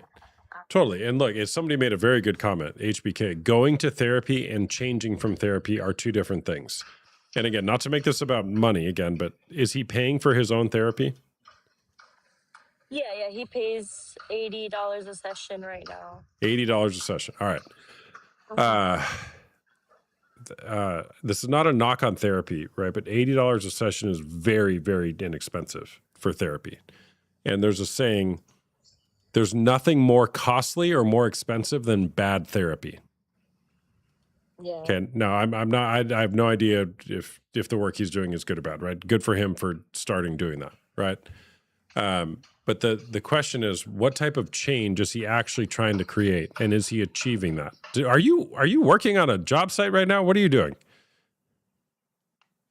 No, sorry, I'm outside of an apartment complex, and I don't even know where the construction's coming from. But I'm gonna. Oh, it sounds like try to walk away. you're swinging a hammer. No, definitely not. Okay. Here, let me keep walking though. Yeah. So look, I mean, we can speculate on what he's going to do or not do, but I'm not talking to him. I'm talking to you.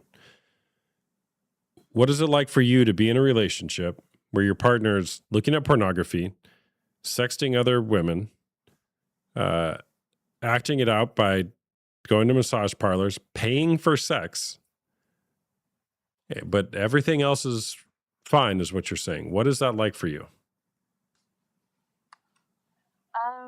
It's really hard. Like that last guest said, there's a lot of mistrust. So I find myself doing the same things. Like, hey, like, kind of reminding him that he wants this, you know?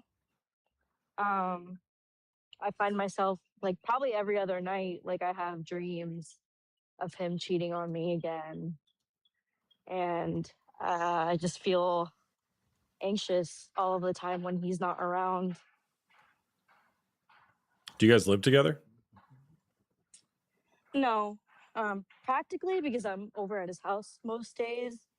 But it's when he's at work, even because that's when he did it. He went to the massage parlor while he was at work. And so even like I can't even trust him when he's like during the day, during work hours. I only feel comfortable when he's around me. You only feel comfortable like you're not on edge that he's going to act out unless he's with you. Yeah, Yeah. All right. So you're in this fight or flight with him. And pretty much. that sounds exhausting at a minimum. It is. It really is. But Yeah. at the same time, I see all the good qualities in him. And I've been with men that have a very similar problem that don't even want to acknowledge it, or they're just like fine being that type of person. So there's like no drive to change. Yeah. I guess my question is to have you seen men change this behavior while being in a relationship? All Or the is it time. something that comes Every while week being in my alone? groups, I see miracles happen. Oh, okay. Cool. I didn't know if that was something that they need to do alone. What? To do what alone? Like overcome these like impulsive or compulsive behaviors of watching porn. Well, it's pretty much It's it's not going to happen alone. It's not going to happen alone. okay. He's got to have some sort of support, or the therapy, coaching, counseling, support groups, faith community. There's got to be something that's going to, or somebody who's going to be a guide to help him navigate through this into a healthier place. Look, behind every man struggling with pornography is a story that's dying to be told. Something happened for him when he was younger, presumably, that got him into the behavior and is keeping him in the behavior. But again, I'm not talking to him, I'm talking to you. I don't know the answer for you, Yeah. right? But a curiosity I have. I don't know if you need to leave or stay. I don't know. What would have to happen for you to leave?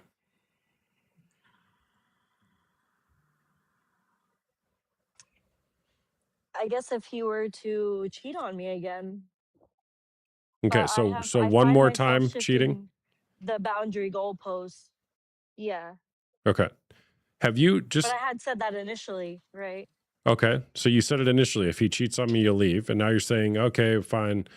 We'll give him a pass. If he cheats on me again, you'll leave. If Yeah. you were to find out today that he went to a massage parlor again, would you leave today? I think so. But you're But not you sure. know, it's always easier to say before it actually happens. Yeah. Totally. And again, I'm not saying you should leave or stay. It's more to get you thinking. But what are you afraid of, assuming there's a fear there? What might you be afraid of if you were to leave?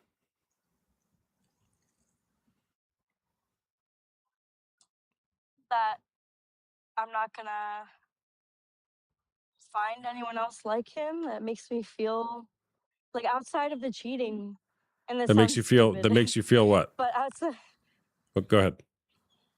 like loved as he does, outside of the cheating. Yeah. So you're afraid you're afraid that if you were to not be with him, you may not find love. Yeah. And so you have proven that you're willing to tolerate some pretty eyebrow raising behavior from him. Because there's a fear there that I might not be loved if I'm not with him. Notice how much you've overlooked. I would imagine you never thought you would be in the situation where your boyfriend went to a massage parlor, paid for sex, and you're still there saying, okay, but I love him, which I'm also healing and restoring a relationship after infidelity is a beautiful thing and it's absolutely possible. Okay. So just the fact that he did that, I'm not discounting any possibility of restoration here. Okay. Yeah. Definitely going into this, if you had told me a year ago, like, he's gonna cheat on you twice, are you willing to keep going? I probably would have said no.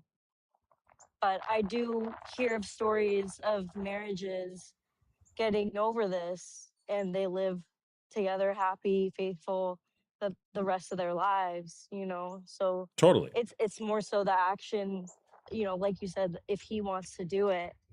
And I think he does. He is implementing things. I'm just always scared, I guess. Yeah. Yeah. Yeah. I have one more question. Sure.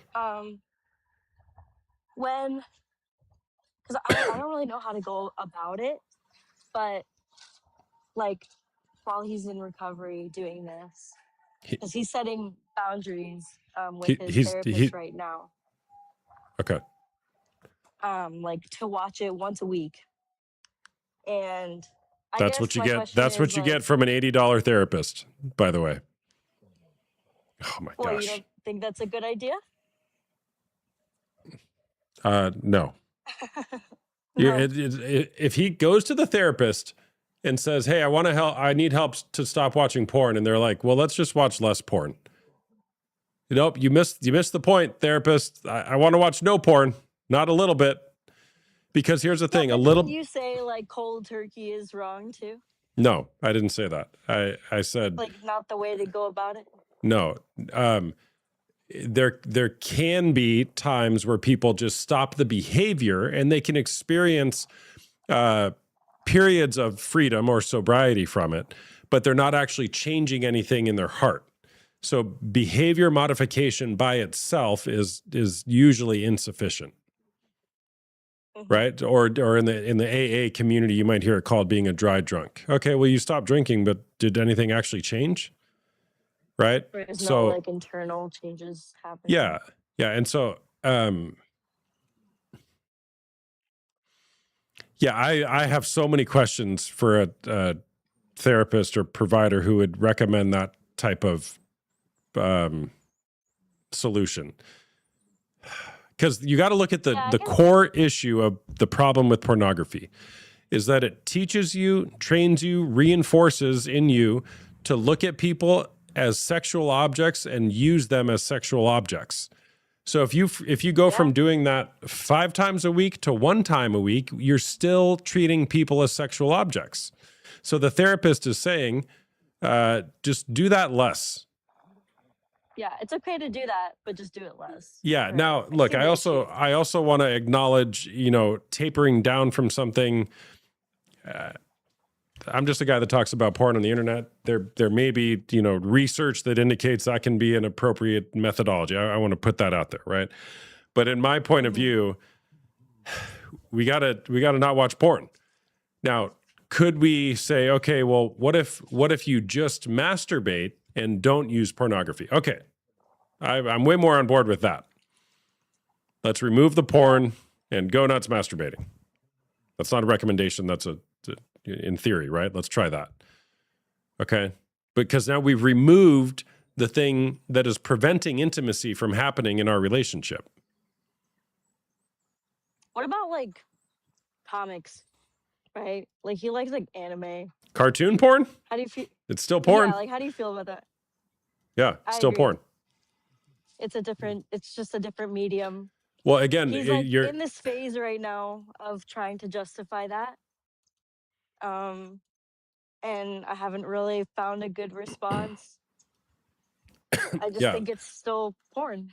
It is. So notice how clear you are, at least you think you are, on what you're willing to accept in a relationship, but you're just, what's the goal here for you? I want to be with him and trust him again. And what do you need from him in order for you to trust him? I guess that's a good question. I don't even know. I guess I'd have to think about that. Well, that's what you got to 'Cause I get could really say, like, clear about.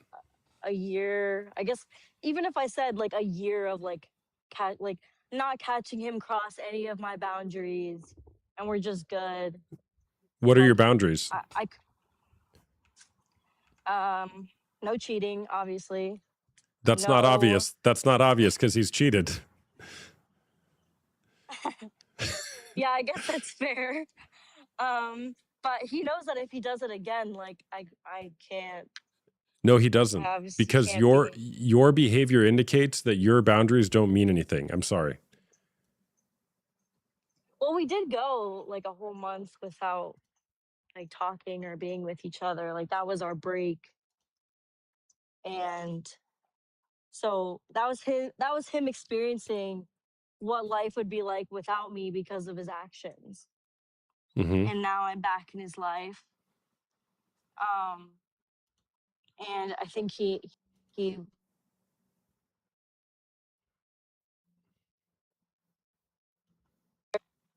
sorry, he called me. I'll call him Let's put him after, on. Put him but on. Come on. Conference him in. Let's go. yeah, I think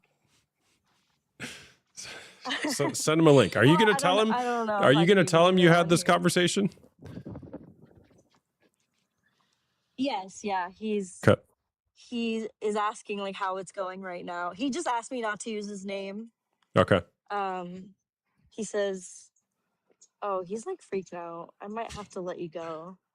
But yeah, I mean, I told him if he needs me, he would call me, or he can call me during times like this, because I don't know if he feels like not comfortable enough to talk to his friends about it. This is a very like someone said, this is a very taboo subject. Well, totally. Look, and I So want I to speak think to it would be him. great. Look, he Yeah, shame festers in the darkness, but it can't stand being spoken to the light. And look, but I'm talking to you, not him, right? And so when I talk to a betrayed partner, I'm focusing on that as opposed to speculating about what the partner might be doing. But again, I'll say it to him.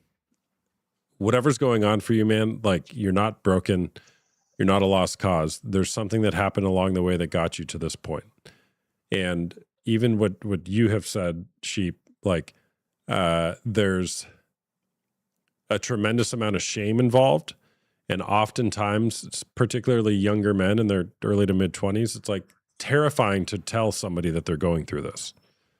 And I see it all the time. Once you can actually start talking about your problems, and I say that in the broadest sense, you can actually begin to experience some healing and some comfort in knowing that you're not alone with them. And that's why I'm a huge advocate of support groups. Huge advocate of. I run my own groups. There's plenty of groups out there, right? Because you got to be in a context where you can talk about this. Go ahead. Our like initial $1 discussion, would I be able to be there too, or would you prefer us individually? I would. It doesn't matter, but from talking to you, I would probably say have both you guys on there. That would probably be most helpful. Okay. Yeah. All right. Well, I'll talk to him about it. I'll give him a call right after. Sounds good. Thank you for your time. All right. And I'll good. think about the question that you just asked me. What did I ask you? What I would need to see Oh, in what's order your to trust him. Yeah, got it. Yeah, that's a good one. Write that down. Yeah, I will. All right, take care. Thank you. Bye-bye. Bye. All right, W's in the chat for our guests. Give me a follow if you don't follow me already. Follow button up there somewhere. My name is Austin Hamilton, also known as the Porn Coach. I help men who are struggling with unwanted sexual behavior to break free from their unwanted sexual behavior so that they can live a life of flourishing for themselves and those around them who they claim to love the most. I do that through one-on-one coaching, both with individuals and couples, as well as group coaching for both men who are going through unwanted sexual behavior as well as women who are experiencing partner betrayal trauma. I have groups that meet on Tuesday nights at 7:30 p.m. Eastern Time for the women's group and 9 p.m. Eastern Time on Tuesday for the men's group, as well as an additional men's group at 3 p.m. Eastern Time on Wednesdays. The groups are led by myself and other male contributors for the men's group and female contributors for the women's group, such as Caitlin, An Honest Love. Isn't she great? If you don't follow her, follow her. If you're interested in healing together in community, consider joining one of my groups. Costs $199 a month, and it's a great place to heal together in community. Be careful, though. It just might change your life. Just might change your life. Not because of me, because of the supportive community that you will experience. Rose, what about women dealing with addiction? Yes, that's a thing too. While the women's group is geared towards women who have been betrayed, inevitably you got to confront your own sexual story as well. So if that's your story, again, I'd be happy to do a call with you if you want to schedule a call with me, and we can decide if it's the right fit for you. I had some Mexican street corn yesterday. God, good for you. I love that. All right, this is going to be my last guest. Carol has been waiting a while, so we're going to talk to Carol. Hello, Carol. I think by now, you know, I'm not a 50-year-old lady. I'm 21 years old. This is just like an anonymous account for me.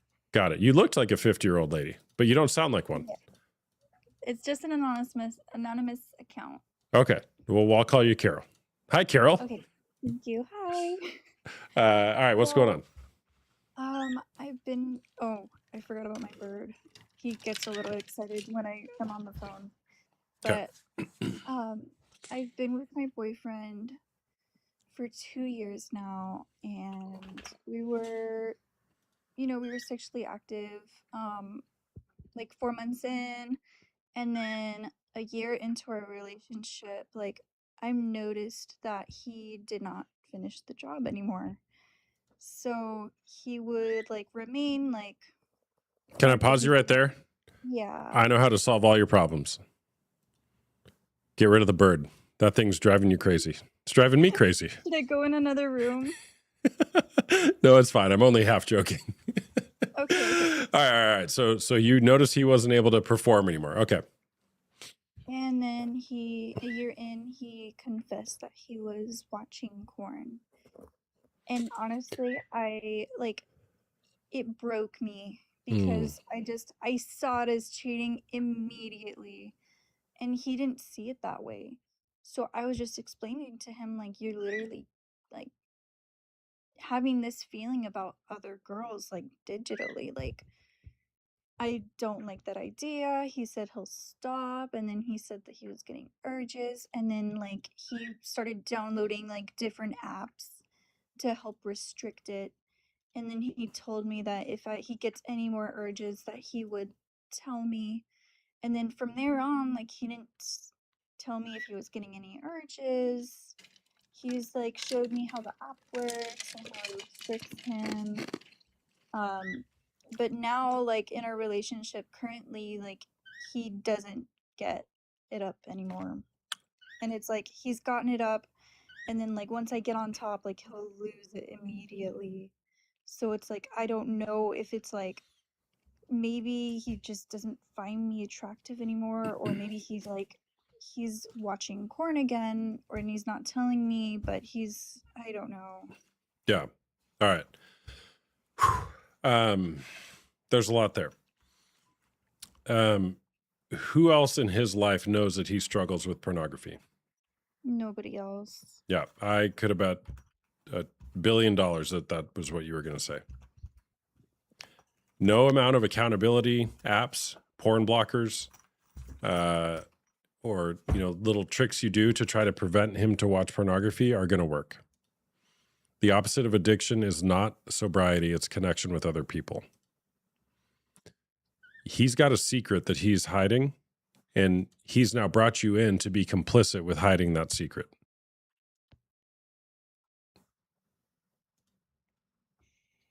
Yeah, this whole, like, even talking about it out loud, it's making me, like, nauseous. I just hate, like, this whole situation. It's gonna make me sick to my stomach. You're welcome. I say that in the most loving way possible, because your body's like discharging grief and trauma right now. Yeah,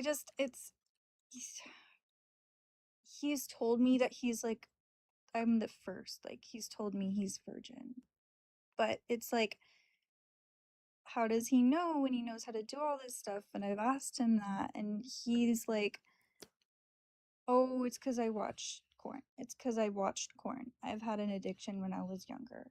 And it's like, I don't know, I actually found out that I haven't had any other partners. Like, honest to God, I haven't. But he, I think, gave me a, disease. So the math ain't mathin' then. Yeah, it really isn't. He, like, denies it, and it's just like, how is it that I've, like, saved myself for all of these years, and it's like the person who I trusted the most, like, straight up lying to me, Mm-hmm. And what is that like for you? It hurts because I love him so much. I think he's, like, the most attractive man on this planet. We're so similar. We have the same interests. Like, I feel like God made him for me, but it's like, I don't know if he's, like, playing with me, but, like, he's introduced me to his whole family. I don't know if it's like he's trying to lock me in, but I don't know.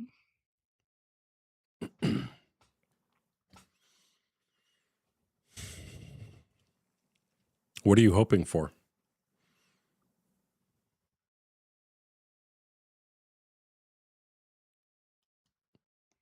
I really do want to spend the rest of my life with him, but it's like, I don't know what he's doing secretly. I don't know, like, maybe he has, like, another life that he's, like, cheating on me, or Well, he does. It's just with women on a screen. I know. I don't really know, like, how to confront him about it, because I know he's probably just gonna deny it and then Yeah. smooth things over. Yeah. Well, people treat us how we train them to treat us. So you don't know how to confront him. And even if you do, you're concerned that he might just convince you into, like, this isn't a problem. What do you really want to say to him?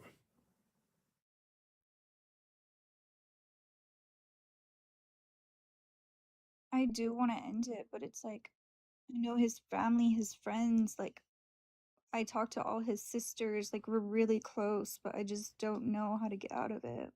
Okay. You do want to end it. Are you clear on that? I don't want to be. Okay, look, here's the thing. Our decisions aren't final.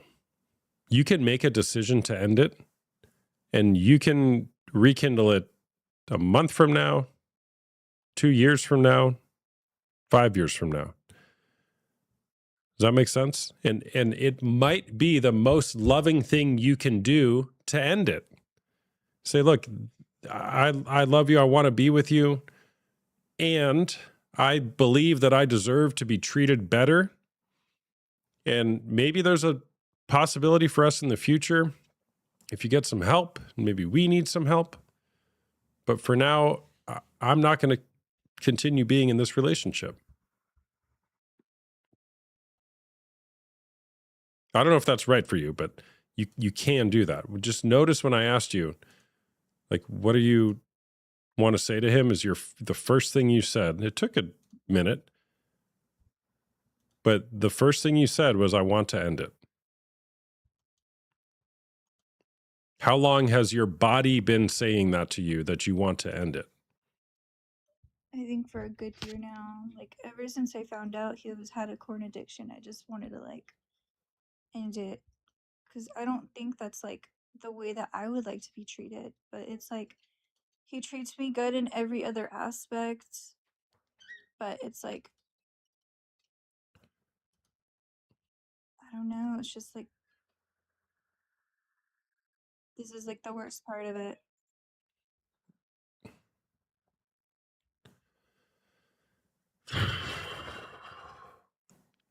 Who else in your life knows what you're going through? My mom. My mom does. My dad does. My best friend does too as well. Okay. And what kind of support have they offered to you? Obviously like the healthcare. My mom is taking me to the doctor every time I like have a scare or something. Like she's asked me if I need like therapy as well, because I've gone through past traumas in my life. But it's like I don't feel like therapy has been working for me, because it's like they don't really give me any solid advice. Like I went to a therapist and she was like, "Oh, well, how do you stand when you're in a store? Like, do you get insecurity when you just like stand in a store?" And I'm like, maybe sometimes, yeah. And she's like, "Well, imagine a stop sign in your head." And it's like, that doesn't help me. All right. You don't need advice. You don't need advice. You have all the answers. You know what you need? I'm going to tell you. This is not advice. You need courage. Courage. That's it. Courage to say the things that you're wanting to say. And to stand in that firmly and letting it be. Because what are you worth?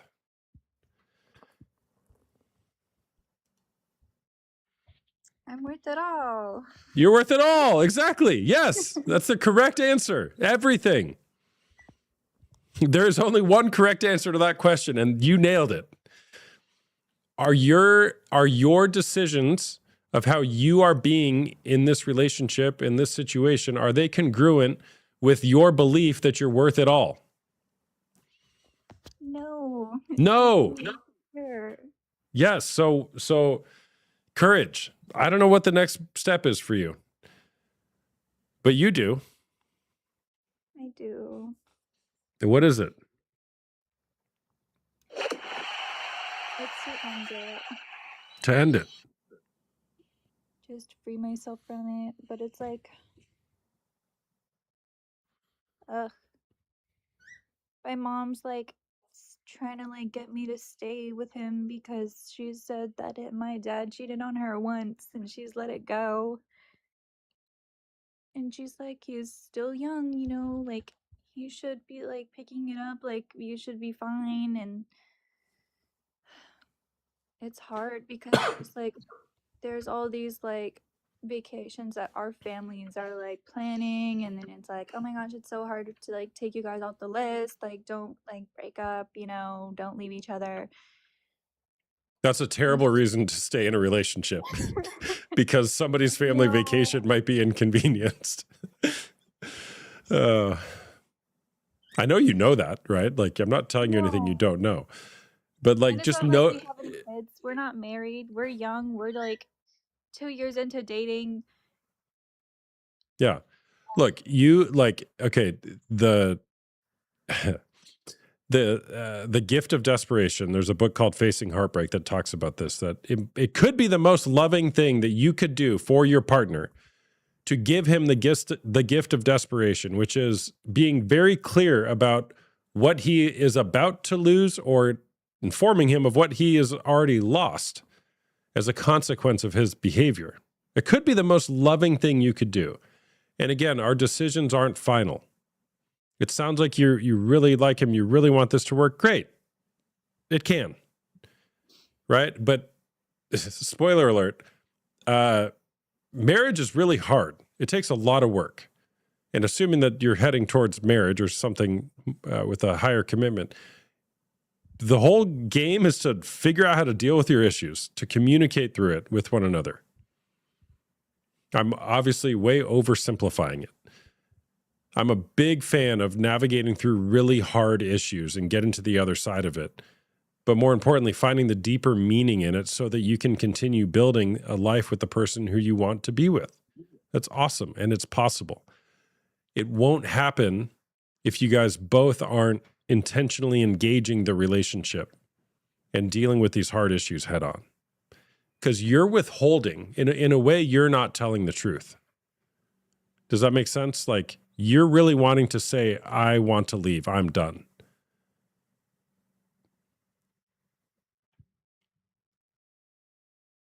I do think I should end it because, and it's hard because I don't think anybody's gonna support my decision. I know my best friend will, but I'm still living with my parents, and I don't feel like my parents would support my decision, if that makes sense. Mm-hmm.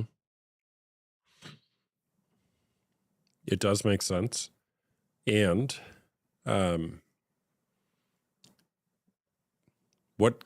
could you talk to them and ask them to support you? Hey, would you guys support me no matter which decision I make? They can express maybe why they disagree with it. Hey, no problem, got it. But will you guys just support me as your daughter? I need support right now. And by the way, if you need support, there's a great group of women that meet on Tuesday nights at 7:30 p.m. Eastern who would love to support you through it.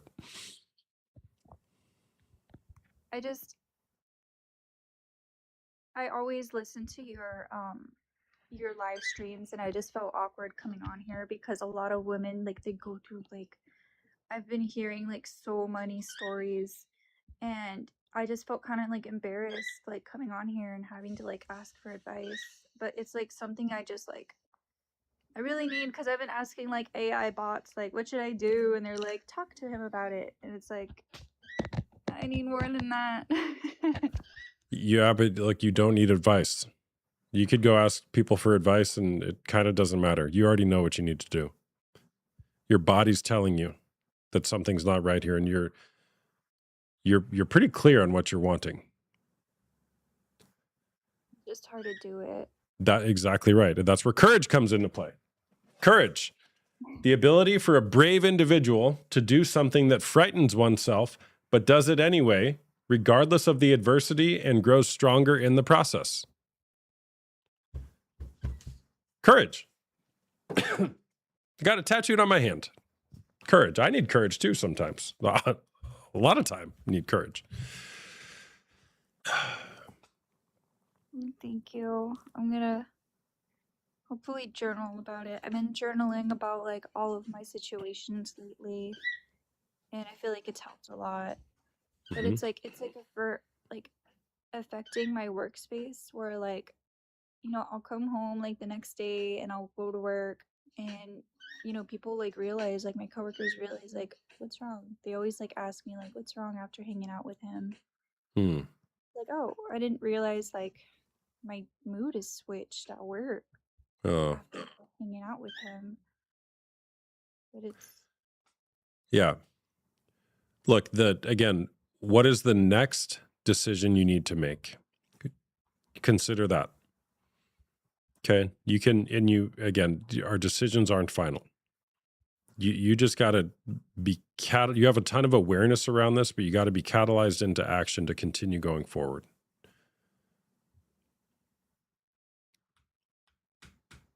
I think so too. Well, Yeah. thank you for bringing me on here. Yeah. Thanks for sharing. Thank you. I don't know how to like disclose myself from here. Oh, I got you. I'll kick you off. Okay, good. Good chatting with Thank you. you. All right. Bye-bye. Thank you. All right. Great being with everyone today. I said that she was going to be the last guest, and she was. W's in the chat for all of our guests. And again, if you don't follow me, give me a follow up there. My name is Austin Hamilton, also known as the Porn Coach. I help men who are struggling with unwanted sexual behavior to break free from that and live lives of flourishing for themselves and those around them who they claim to love. I also help women who are struggling with partner betrayal trauma, the trauma that a partner experiences when they have experienced a betrayal in their relationship with pornography or other infidelity. I do one-on-one coaching as well as group coaching on Tuesday nights as well as Wednesday afternoons for the groups. And hey, Adam, good to see you. I also do one-on-one coaching privately with individuals and couples. If you're interested in that, the best way to get engaged with me and the community is to schedule a discovery call using the link in my bio. It's $1 for a 30-minute call. And that's a private call, meaning it's not going to be on TikTok or published on the internet. And we'll talk about you and your situation and how I might be able to help or direct you to somebody who can help. The groups are $199 a month. We meet Tuesday nights and Wednesday afternoon, and it's a great place to heal together in community because healing doesn't occur until it's witnessed empathetically. So if you are looking for an empathetic witness, come join the group. It's a great place. Or schedule a call. Great being with y'all. Make it a great day or not. The choice is always yours. Just yours. Nobody else's choice. It's your choice. You're going to have a great day. 6-7. We'll see you next time. Bye-bye.